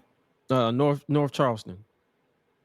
That ain't too far from me. I don't know. Maybe. I don't know. I have to think about that one, dog. I don't even know. I have to think about that one. We'll see. What's on the word on YouTube? New Bullet Club Gold theme debuting too. Are they gonna have a new theme? I gotta pay attention to that. I'm this podcast is mainly music too, because we both in the entertainment industry. So for sure, I'm gonna definitely pay attention to that. But yeah, this match, I guess that's all I can say. Yeah, no, straight Will up. they lose? Likely. Yeah, who can afford to take a loss here? I guess it would be them because, I guess Bullet Club Gold would win this. I guess. Who knows, man? Honestly, we'll see. Yeah, we'll see. We'll see. Dustin Rhodes versus challenging Christian Cage for the TNT Championship. Dustin, man, hey, bro. Props to you, brother. That's all I can really say. I believe they say he's on his way out, like he's retiring soon. So that's probably why he's getting this renewed push all of a sudden. I can believe it. I mean, the brother been in the game a hot minute, man, and at this point, your brother nearly 40 years, I believe. Yeah, your bro's doing his thing. He's the face. It's time, bro. You did everything you needed to do. You know what I'm saying? You tagged with your brother. You won gold with your brother. You fought your brother. Yeah, which is still one of the best AEW matches of all time, in my opinion. Legit. So, yeah, I mean, if he's riding into the sunset, no better way to do it than against this a-hole. So that's the patriarch. By the way, that's another thing. The dick in him that is literally like doing kill switch this way is hilarious to me. Bum ass name. Like, really, bro? His name is the Unprettier. Like, you really gonna just ignore my guy that helped you win that title back? He's a dick. That's the point. Man, if Edge's prophecy ain't coming to life, I don't know what is. It's gonna start with him, and then because I agree, man. It's like what I'm hearing on TV. Like this, they're basically just brainwashed. They're just a brainwashed cult that he is leading, and they have no idea. Like, bro, you do realize he's showing clear favoritism to brainwash people. Yeah. So, Oh, Ken said he only traveled I to don't see blame you for that TNA one. and Jay. That's it. I don't blame you for that one, brother. I do not. I do Yeah. not. So if Dustin's on his way out, hey man, this will be a solid match. But they're pretty much building to Adam or Edge getting a rematch Mm-hmm. because You because he won. We didn't talk about that when we was catching up. He won the TNT title for like 6 minutes.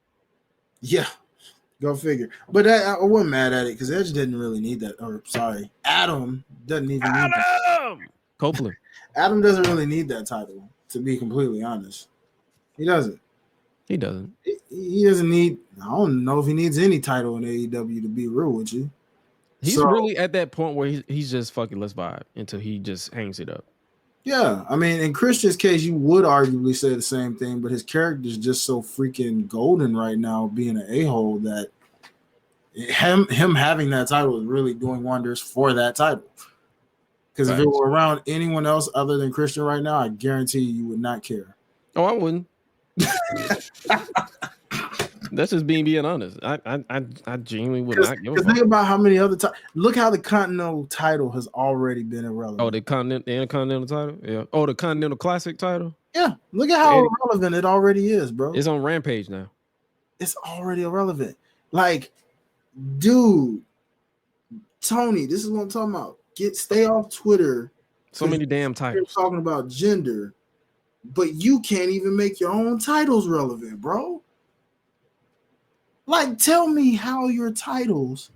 What is the most important title right now? In all honesty, the world title. What is your number one title in this company? The world title because of who's carrying it. Okay. What's your second most important title? TNT title because of who's carrying it. And what's your third? You see my point exactly. My freaking point exactly. All them other titles that you got, and you could only name two that was important of value. Because I'm interested in those characters. Mm-hmm. I mean, say Tony Storm, but it's because of who's carrying it. So 3. Because of who's carrying it. Not because of the booking, but because of who's carrying it. If those titles were to leave those 3 people tomorrow on Dynamite, I would not give a fuck. Yeah. Okay. That's a little fair. You can make a case with some people. That's just me. I'm not trying to tell people how to feel. I'm just saying me as a fan of wrestling.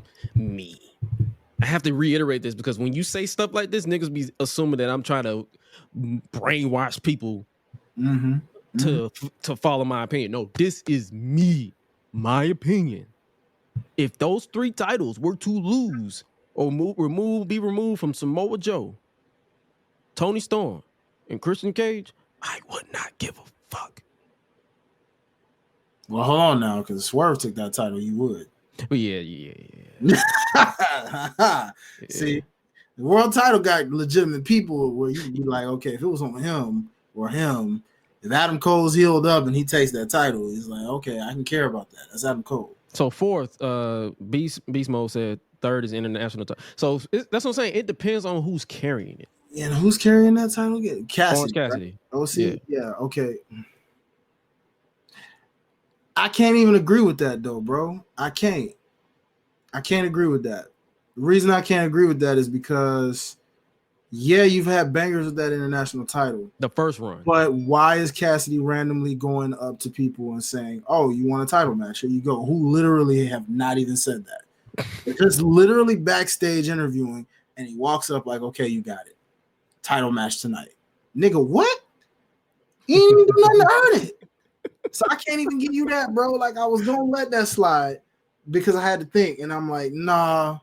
See, when him and Moxley had their match and before the stuff happened to Moxley, yeah. Baby Sweet. What up, What up? Hey. What up, girl? I appreciate you. She said, I know I'm only invested in the titles based on who's carrying. Like I said, if those titles were on anybody else. But see, that's the thing. Are you interested right now in Orange Cassidy with this international title? Oh, absolutely not. I don't care. I praised his first run with it. Exactly. until he dropped it to Virtually. Moxley. Those 2 matches were 2 of the best matches I've ever seen from both men. Mm-hmm. And I've Exactly. seen quite a lot. But in this iteration that we have right now, where he's just randomly going up to people like, okay, you got it. Here's a title match tonight. Thank you. That's all I need to know. See? Are you interested in the Acclaim being your freaking Bro, I be forgetting they those champions, bro. I be forgetting they champions too. I got a picture with them in Detroit, but it's like, goddamn, I be forgetting y'all champs. I be forgetting they champs too, and that's what I'm saying. Are you interested in the Acclaimed? Are you interested in Eddie Kingston still? Probably the character, but are you interested in the title he's holding right now? She said I wasn't invested until his match with Mox started. So that's what I'm saying. Some people were invested from the beginning. Some people were invested towards the end. So it's like, that's what I'm saying. They're not giving us anything to like really get invested in. And I'm not trying to bash the company. I'm just giving you, say, hey, give me more reason to give a fuck. No, facts. The AEW title. Yo, what's up, Tenshi? I see you over there. What's up, Tenshi? I see you, my boy. Hey, what's good, my guy? What's good? We might as well, because we don't got this conversation. Got the chat involved. The only person who's making it interesting for Cindy is Eddie Kingston and Tony Storm. Like I said, I'm interested in Tony Storm. Eddie Kingston, I'm interested because of Eddie Kingston. But then they're still not giving me 100% enough reason to care about the Continental title. I agree, because see, that's what's so interesting. That's why I say we're separating some things here, because I'm looking at it as it's not always the person, because it's that title too. Like the man makes the title or the title makes the man. But the problem is in AEW, it seems like these titles can't make the man because they're not making these titles relevant enough for that to happen. There's so many titles. The character has to make the title important. And if the character ain't important to you, the title ain't important. And there's so many goddamn titles. And so mixing the titles are confusing. Exactly. AEW titles should stay on AEW. ROH titles should stay on ROH. But now, didn't I tell you that from the beginning, though? Yes. And I told you that with your ass, bro. Way back. I agree with your I agree with your ass. Mm-hmm. Yeah. It's the booking. I don't need to see Ring of Honor titles exactly on any AEW show. It's already enough as is. You got let's since we running it back, let's run it back. You got the AEW title. You got the world title. You got the women's world title. You got the TNT title, the TBS title, the international title, the tag team titles, the trios titles. I feel like I'm missing one. The Continental title. Mm-hmm. The FTW title, which is unofficial. Boy, don't get me started on that one. Because I'm sorry, I don't care. That's 9 titles. That's an official title, bro. You've been doing defenses with it. Yeah. Stop saying it's not. Like, bro, if it didn't count, then why the hell do you have it as a title regularly on TV? I like what she says, but like you said, like we've been saying, you can't make the character interesting if they're not booked consistently, and that's AEW's problems sometimes. Mm-hmm. Frequently, I would add. They literally add titles, and then like she said, they add other titles, other promotions titles coming up is too much. Like, remember at one point they was doing trios. I mean, the AAA titles. Mm-hmm. That was getting defended at one point. Yeah, I remember. Yeah, that era. Now they're finna add another ROH women's TV title on top of the women's world title. See, so it's more titles. You got people out there trying to campaign them to get women's tag titles. That's another. It's like, bro, if you get this man to do, you want him to dedicate time to a tag team division when he barely dedicates time to the singles divisions. And there's 2 singles divisions. There's the women's world title division and there's the TBS women's title division. And you want him to care about a tag team division? You guys are going to be stuck bitching and moaning online for the rest of, like, I see them campaigning for a women's continental classic. Mm-hmm. Dog, that's gonna take him 2 years to finish because he only books 1 women's match per week. 2 if you watch Collision, 3 if you watch ROH, and 2 if you watch Rampage. Bro, there's no way. Please don't. Like, nah, man, you can't do it. You can't. He needs to book women first. It's so much. It's No. like, bro, Listen. and then and I love it. I love it when we give constructive criticism. They be Mhm. like, you need to keep the same energy for WWE. I say the same shit over there. Oh yeah. Yeah. There's I too many mean, titles over there. I ain't gonna hold you. They need to split up the undisputed tag team titles or merge them into one and have them float both of them. They don't need to be mostly on Raw and not on SmackDown. They need to float. oh yeah, I definitely say merge those. They should have been merged. Like those should have been merged. They should have merged it the moment they merged all them titles that Roman had. It was like, bro, nah. So yeah, she said it'll last a year. Yeah, that Continental Classic for women's Continental Classic will last a year, darn maybe near. a year and a half. Darn near. You'd be like, dang, this thing's still going on. It'll start in June 2024 and end in June 2025. You'd be like, finally. I will be married by the time that Continental Classic ends. Nah, for real, bro. For real. I'll probably be married. That's what I'm saying. It's like, man, come on, man. Stop. Just stop. But Yo, you hear that? You hear that? You hear that? You hear that? He said he will be married to you by the time. I'm just playing. I'm about to get you into a marriage on the show. boy. Come on. She said too many factions. That's what I'm saying. It's too many factions too. Yeah, what is it with that, bro? Like, you got all these, and none of them are important. You got Mogul Embassy, United Kingdom, or not United Kingdom, Undisputed Kingdom. Mm-hmm. Damn, who else? Oh, the Acclaimed is a faction, I think. The BCC. The BCC. I don't know if they're a heel or babyface. They're literally white boys in black that's just vibing. That's pretty much it. Yeah, nobody knows, bro. That's the problem. We don't know. Yet they have the nerve to say, "Oh yeah, Daniel Garcia should totally be in BCC." Oh to do what he was doing in Jericho Appreciation Society. You know, at this point, I don't even know if we should say that nigga's name right now. That's another thing. Yeah, that's a tricky situation. It is a tricky situation. I mean, I ain't gonna lie, that Battle of the Belts tag team match they had was kind of fire. I ain't gonna hold you. Didn't get a chance to see it, but I saw where they basically was playing this nigga's theme all through the dog. No, you talking about that brawl where they playing his thing and then they piped in crowd noise? It's like, bro, this ain't gonna go away. It's gonna be a while before that shit goes away. Mm-hmm. So stuff like that. Man. But yeah, it's so many things we can complain about with AEW, and it's like it's starting to get to the point where it's way outweighing the good, and there's a lot of good. There is. It's a company. That's why I want this year to be a turnaround for them in some ways of, you know, what we keep seeing and what we keep hearing of. You look at AEW from the first 2 years, and you look at it. The first 2 years was hard to get through. Some of it was terrible, but not as terrible as what you got right now. That's what I'm saying. I wouldn't even say it's 2 years. Yeah, the first 2 years they was trying to find themselves. Right? A whole different. They weren't focused on, oh man, WWE released this person. Let's go ahead, bring them on in and make them the hottest commodity, only to drop them like 2-3 weeks later and forget all about them. Right? It was like, no, we are the alternative to that company. You forced WWE to step their game up, much like WCW did in the Attitude Era. Don't lose that focus.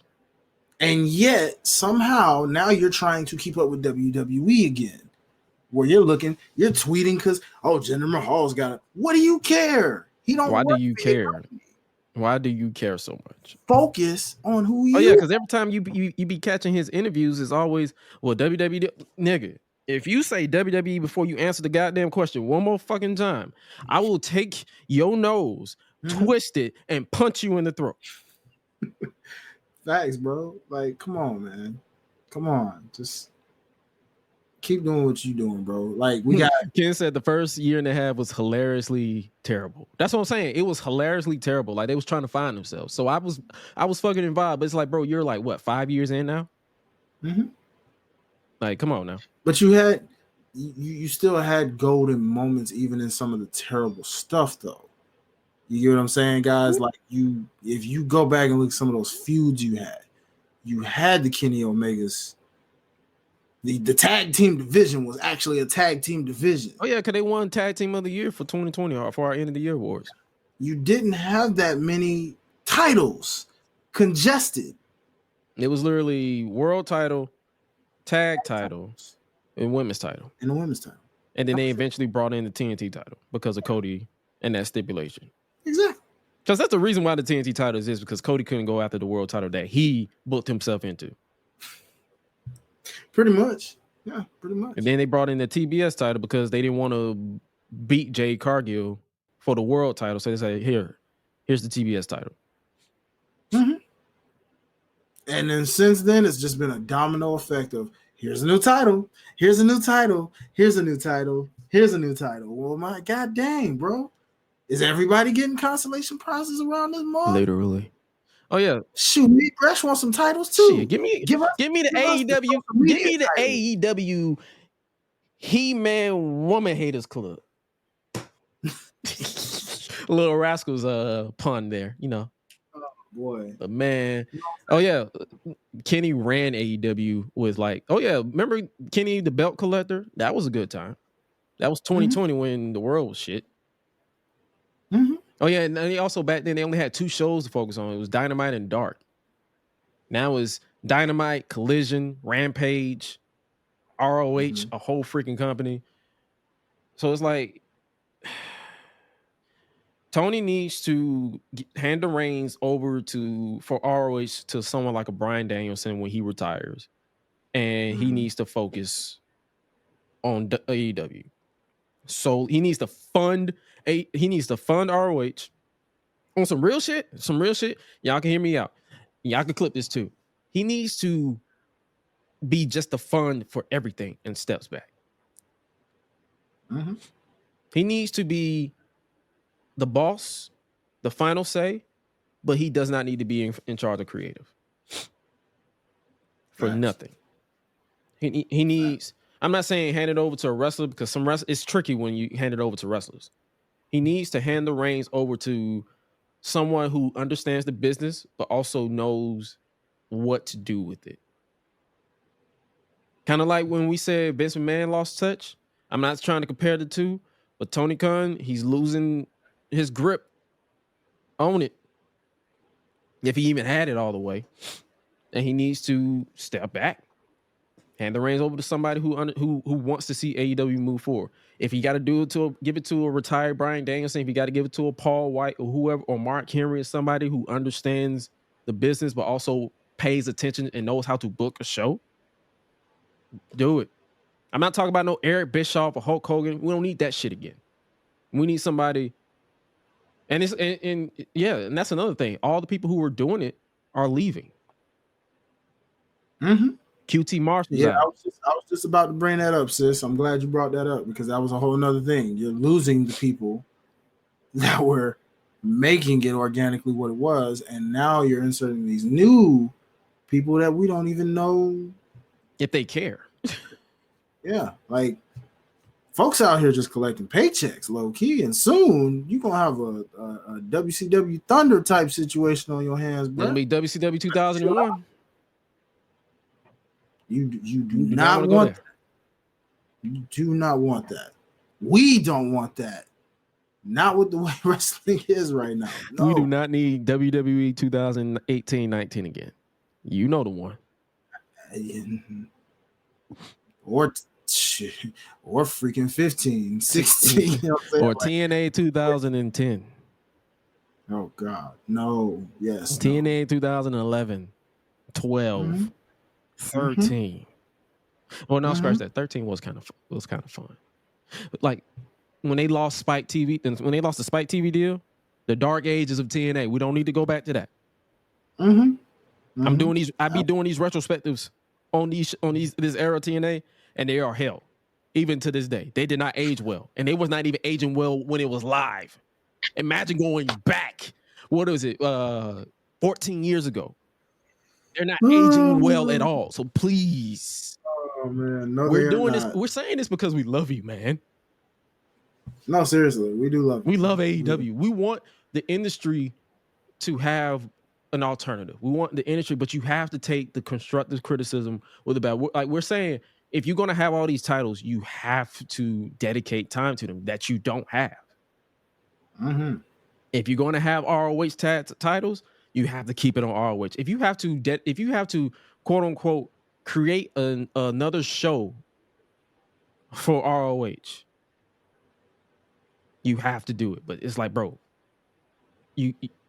something has changed, and I feel like we've been going on talking about this long enough because it's like, damn, we're reaching we're about to be a 3-hour show because we feel like we're saying the same shit. We're on this thing right now, boy. We ain't trying to do We're that. not trying to do that, man. But yo, man, I'm probably trying to be running there like Raw to y'all with the Gresh on Unleashed pod. right? It's just like we're tired. Like we're tired of saying it's the same shit over and over and over and over again. And it's like, bro, we want them to do better, get better. Because at the end of the day, we want wrestling to thrive. And it will thrive. We will cover your TNAs. We will cover your M&M. Like, we're not dedicating our time to watch strictly this. WWE, AEW. We're covering your other shows. 2024, we're going to be covering a lot of other wrestling. But we just want, and it's like, the way we're structuring in this show is like, we're going to highlight the good more so. We're going to talk about the bad, but we're going to highlight the good. And AEW, 2024, you got to get this shit right. Like, get focused, stay the fuck off Twitter, stop going back and forth about what WWE is doing.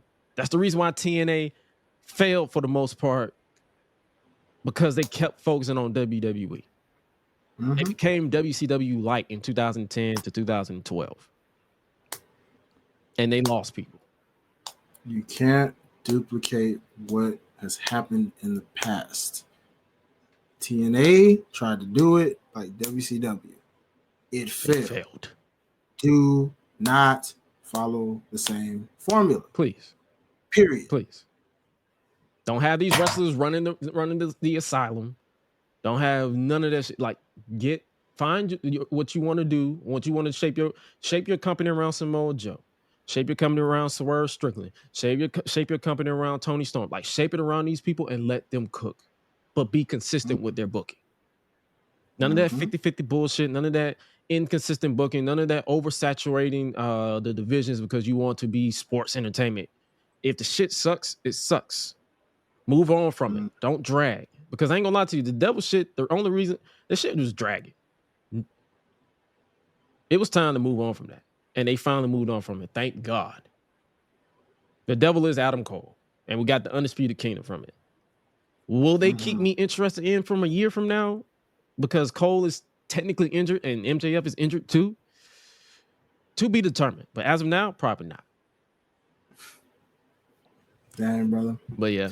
Well, I got one more final thought for you on the AEW tip before we wrap it up, brother. I have to ask you. Keith Lee, man.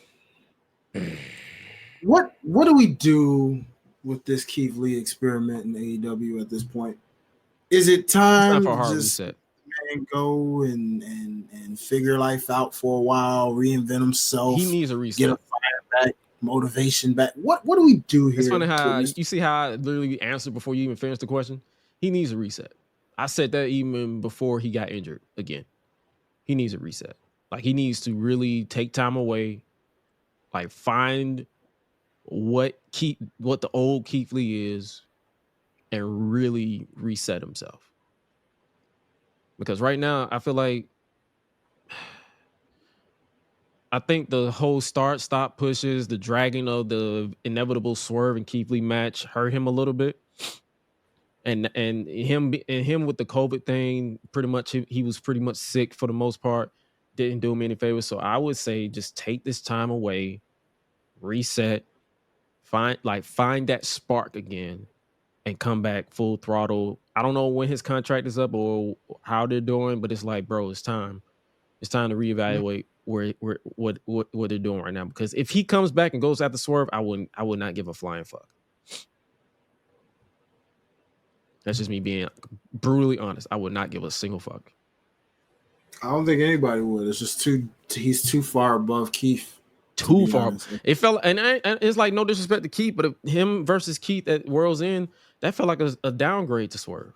And that's no disrespect to Keith. That's what it felt like. It was a blessing in disguise that he got hurt, to be real with you. I mean, who he ended up facing was no better. It was Dustin, but But yeah, that's what I feel like. I feel like he needs a hard reset. Man. And yeah, gotta agree with it, brother. But yeah, before we get up out of here, though, we got to do it. We got to give our song of the week. Let's check the chat before we get up out of here. His contract was done on the 1st, and I think he'll resign when he's healed. Hey, man. Shout out to Relive Revival. Like, yo, I love her. But yeah, she keeping us in the loop. We can definitely get her on the show. She's talking about MJF though. I think she's more so talking about MJF. So yeah, as far as with Keith Lee, yeah, we'll see. It's like it's a whole bunch of scenarios. Like it's all about what they do. But I definitely don't think he needs to go after Swerve. At least not right away. Like he needs to get on Swerve's level at this point. I agree. I totally agree. Man. Like West on the World, he said, I'm over it too. Surely a downgrade. I was hoping the result was going to be that at World's End. But it's like we wish him well. Like we wish Keith well. Like that's the thing. It's like I'm not dismissing Keith Lee, the wrestler. I'm dismissing my interest in Keith Lee right now. Because he needs a hard reset. Because it's like I support everybody black. But if you're at a standstill where whatever you're doing is not working, it's time for a reset. Point blank period. Point blank period. That's where I'm at right now. But yeah, man, we're gonna wrap this up. Song of the week. We usually close out every episode with a song of the week. Yeah, we got so many. The chat is live, but yo, she said she don't think Tony is investing in him either. Oh, we can tell. For sure. The way that man was literally not booked. Like Keith Lee was injured. If Tony was interested in him, he would have still found a way to book him on the show. You see how he booked MJF and Adam Cole while they're both injured? If he was interested in Keith Lee, he would have found a way to keep him on the show. Not to mention, it's just, I mean, funny, really, because when, quote unquote, he wants to get mad at WWE for tampering with contracts, the moment we knew Triple H wanted Keith Lee and Swerve back, you want to get mad at that, though. So it's like, oh, you're not interested in booking them, but the moment Triple H want him back so he can show you how to book them, that's when you want to get mad. Yeah. Because we do know that once he does reinvent, I feel like if Keith Lee's contract expired with AEW, he's definitely going back to WWE. Oh, there's no doubt about it. I mean, his wife's there. He's reinvent, like you said, take the time to heal, reset, reinvent yourself. And you don't think Trips is gonna be like, come on back, let's get you back to where you were at, and let's see what you're gonna do. For sure, easily. So it's like, bro, you're it's like bro, you're not interested in it. So stop with stop focusing on Jinder Mahal and get your roster right. Mm-hmm. Absolutely. Well said. Will Hook versus Samoa Joe Cook tomorrow. We don't know. Oh man, I definitely think it will, bro. I think this is gonna be a situation where it's gonna just showcase that Hook is the future, right? Like Joe gonna let him be in a way to show that he's that next badass. You know what I mean? But it's gonna be in a way where it's like you're not ready yet. But believe you me, you will be in this position within the next year or 2 or 3. So yeah, we'll see. I can't, and I hope Taz is on commentary. Oh, you know he will. You know for a fact because Taz got history with Joe in TNA. Sure do. So yeah, and that's why I can't wait to see. So the moral of the story of our long ass show today, Tony Khan needs to stay off Twitter and book his company. And really go dive deep or hand the reins over to somebody who can book it and call it a day. Keep the titles in ROH and keep the titles in AEW and nothing more. Unless you want to do Battle of the Belts because you can get away with that because it's Battle of the Belts. Whatever. It's a special whatever. But on a weekly show, it's hard to give a shit about titles if there's titles everywhere. There's too many titles. There's too many titles. If you want us to care more so about the women, book them prominently like you book the men. I'm not saying you have to have a super card of women. That would be nice. But I'm saying like be consistent. Don't give them that dedicated time slot and then you move on. I'm talking about across both shows. Dynamite and Collision. Nice. WWE is in an interesting position now with their road to WrestleMania. I'm interested in road to WrestleMania. I'm interested in AEW hopefully picking up. But hopefully you guys are interested in us before we get up out of here is our song of the week, where we pick a song of the week. And if typically whoever is here, we pick a song that you guys want to vibe with us, that our whole mood with it. And it will be posted on social media throughout the week as well. So you guys keep it tuned to the social medias, Gresh Unleashed podcast or Gresh Unleashed, and it'll be listed. But do you got a song for this week? I do, man. I'm gonna go with the OG, straight out of Texas. We're gonna go with my boy Scarface featuring Tupac. Smile. I ain't heard that one in a minute. Yeah. It's like I like how you said smile, because my song for this one is it's a little mellow tone, but it's Hold Us Together by her. Okay. And Tarn Wells. Okay. Yeah, we had the same idea in mind then, bro. Because I'm going with a mellow vibe. It's a new year, got to go with the good vibes. We just tore these people a new one, but it's just like, yo, we got to get the vibes right. Come on, people. Come on. But thank y'all so much for rocking with us. Shout out to the chat. All of y'all who basically stayed this entire darn year. It's literally almost 2 a.m. I'm surprised y'all still here. Wow. Y'all here with the vibes. You know what I'm saying? Y'all the real MVPs. Appreciate. No, these shows ain't gonna be this long. We just had a lot of shit to catch up on. Facts. We're usually a lot quicker than that, y'all. But look, appreciate y'all for rocking with us, vibing with us. We love y'all. Where can they follow you on social media, my boy? Oh, for sure. You already know. Look, man. If you want to follow me personally, rap artist, all that good stuff, man. All things Hi-Lite Life, HILITE Life, right there on the scroll. You'll see it. And of course, when I'm not here on this good show, we got the Life's a Botch show. I can't say podcast anymore, y'all, but Life's a Botch. All things. I had to change the names a little bit due to the fact that I had to take podcast out the name. So on TikTok, it's Life's a Botch _OTS. And then on Instagram, it's Life's a Botch Crew. All right. I tried to keep the names the same, but apparently people would be trying to steal names out here or whatever, so it wouldn't let me. So get that shit trademark, my boy. Legit, man. It's crazy, bro. You know what I'm saying? We trying to get that. We about to get over here, so you already know 2024 is about to be a year of logistics and legalities. So yeah, I feel you on that. You about to get trademark. Yeah, well, it ain't even just that. It's just usernames, bro. Like you got people that's like, you ain't using that. Like you. Oh yeah.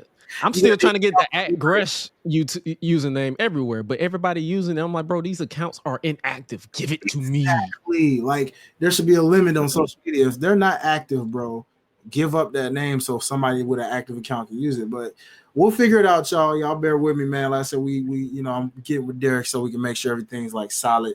If all of them have to be Life's a Botch _OTS, that's what they'll be. But just look up Life's a Botch. Trust me, it'll pull up all the socials and all that good stuff. And of course, OTS. Like I said, that's the platform behind my platform of why I have the show that I have. So if you follow all things OTS Media Co., YouTube, all that good stuff, you'll find our show and a bevy of other shows if you like fashion, music, all that good stuff. I'm gonna pass that thing back over to my boy Gresh now. Oh yeah, for sure. But if you haven't already, make sure you guys follow and support the Gresh Unleashed podcast @Gresh Unleashed on Twitter, Instagram, Facebook. YouTube is @Gresh Unleashed Pod, and make sure you guys continue to support the home of all things Gresh, which is Gresh Films publicly. Gresh Digital Media is our company name, but Gresh Films is pretty much everything you're going to see in the forefront. That's going to be pretty much what you're going to see promoted. Gresh Films, Gresh this, because I'm outside of me doing the podcasting thing, I am a freelance production engineer, so it's like operator as well. So I was doing some stuff with BET and all this other stuff. I'm heading DC to help with some school teachers, or not school teachers, some superintendents. So I'm gonna be in DC for a bit, then I'm gonna be in Florida for next week. So a lot of moving parts and stuff like that, but also make sure you guys support the content, the main content. People don't realize that Gresh, the creator, started on @Gresh on the YouTube. We are on the road to 10,000 over there. Let's try to get to 10,000 by February, March. Like that's the goal. I'm going to be continuing with the content. But yo, I appreciate you guys' support for real. Make sure you scan that QR code so you can stream Unleashed Anthem as well as Talking Ish. That is also up there as well. Like, shout out to Hi-Lite Reel as always, my boy, my right hand man, for creating those theme songs. For those of you who don't know, it was literally just like, yo, hey man, can you make a theme song? The man said, yo, I'm gonna make you 2. So that's how dedicated this man is to for all of us to grow. And hopefully you enjoy what we do here, and hopefully you guys continue to support each other, continue to grow, show love. Always and forever shout out to Mama Gresh, because none of this would be happening if it wasn't for her. Love her for life, for always and forever. And with that being said, yo, we will catch you guys next week, because we will be back here for episode 55. We're on the road to 100 episodes over here. So it's like, yo, shout out to everybody who hit over 100 episodes in the Black wrestling community. Shout out to y'all for real. Love y'all. And with that being said, you guys stay safe out here in these streets. And remember, like we say, always eat, sleep, flex, and repeat. We appreciate y'all once again. We out. Y'all be breezy. Yeet. No yeet.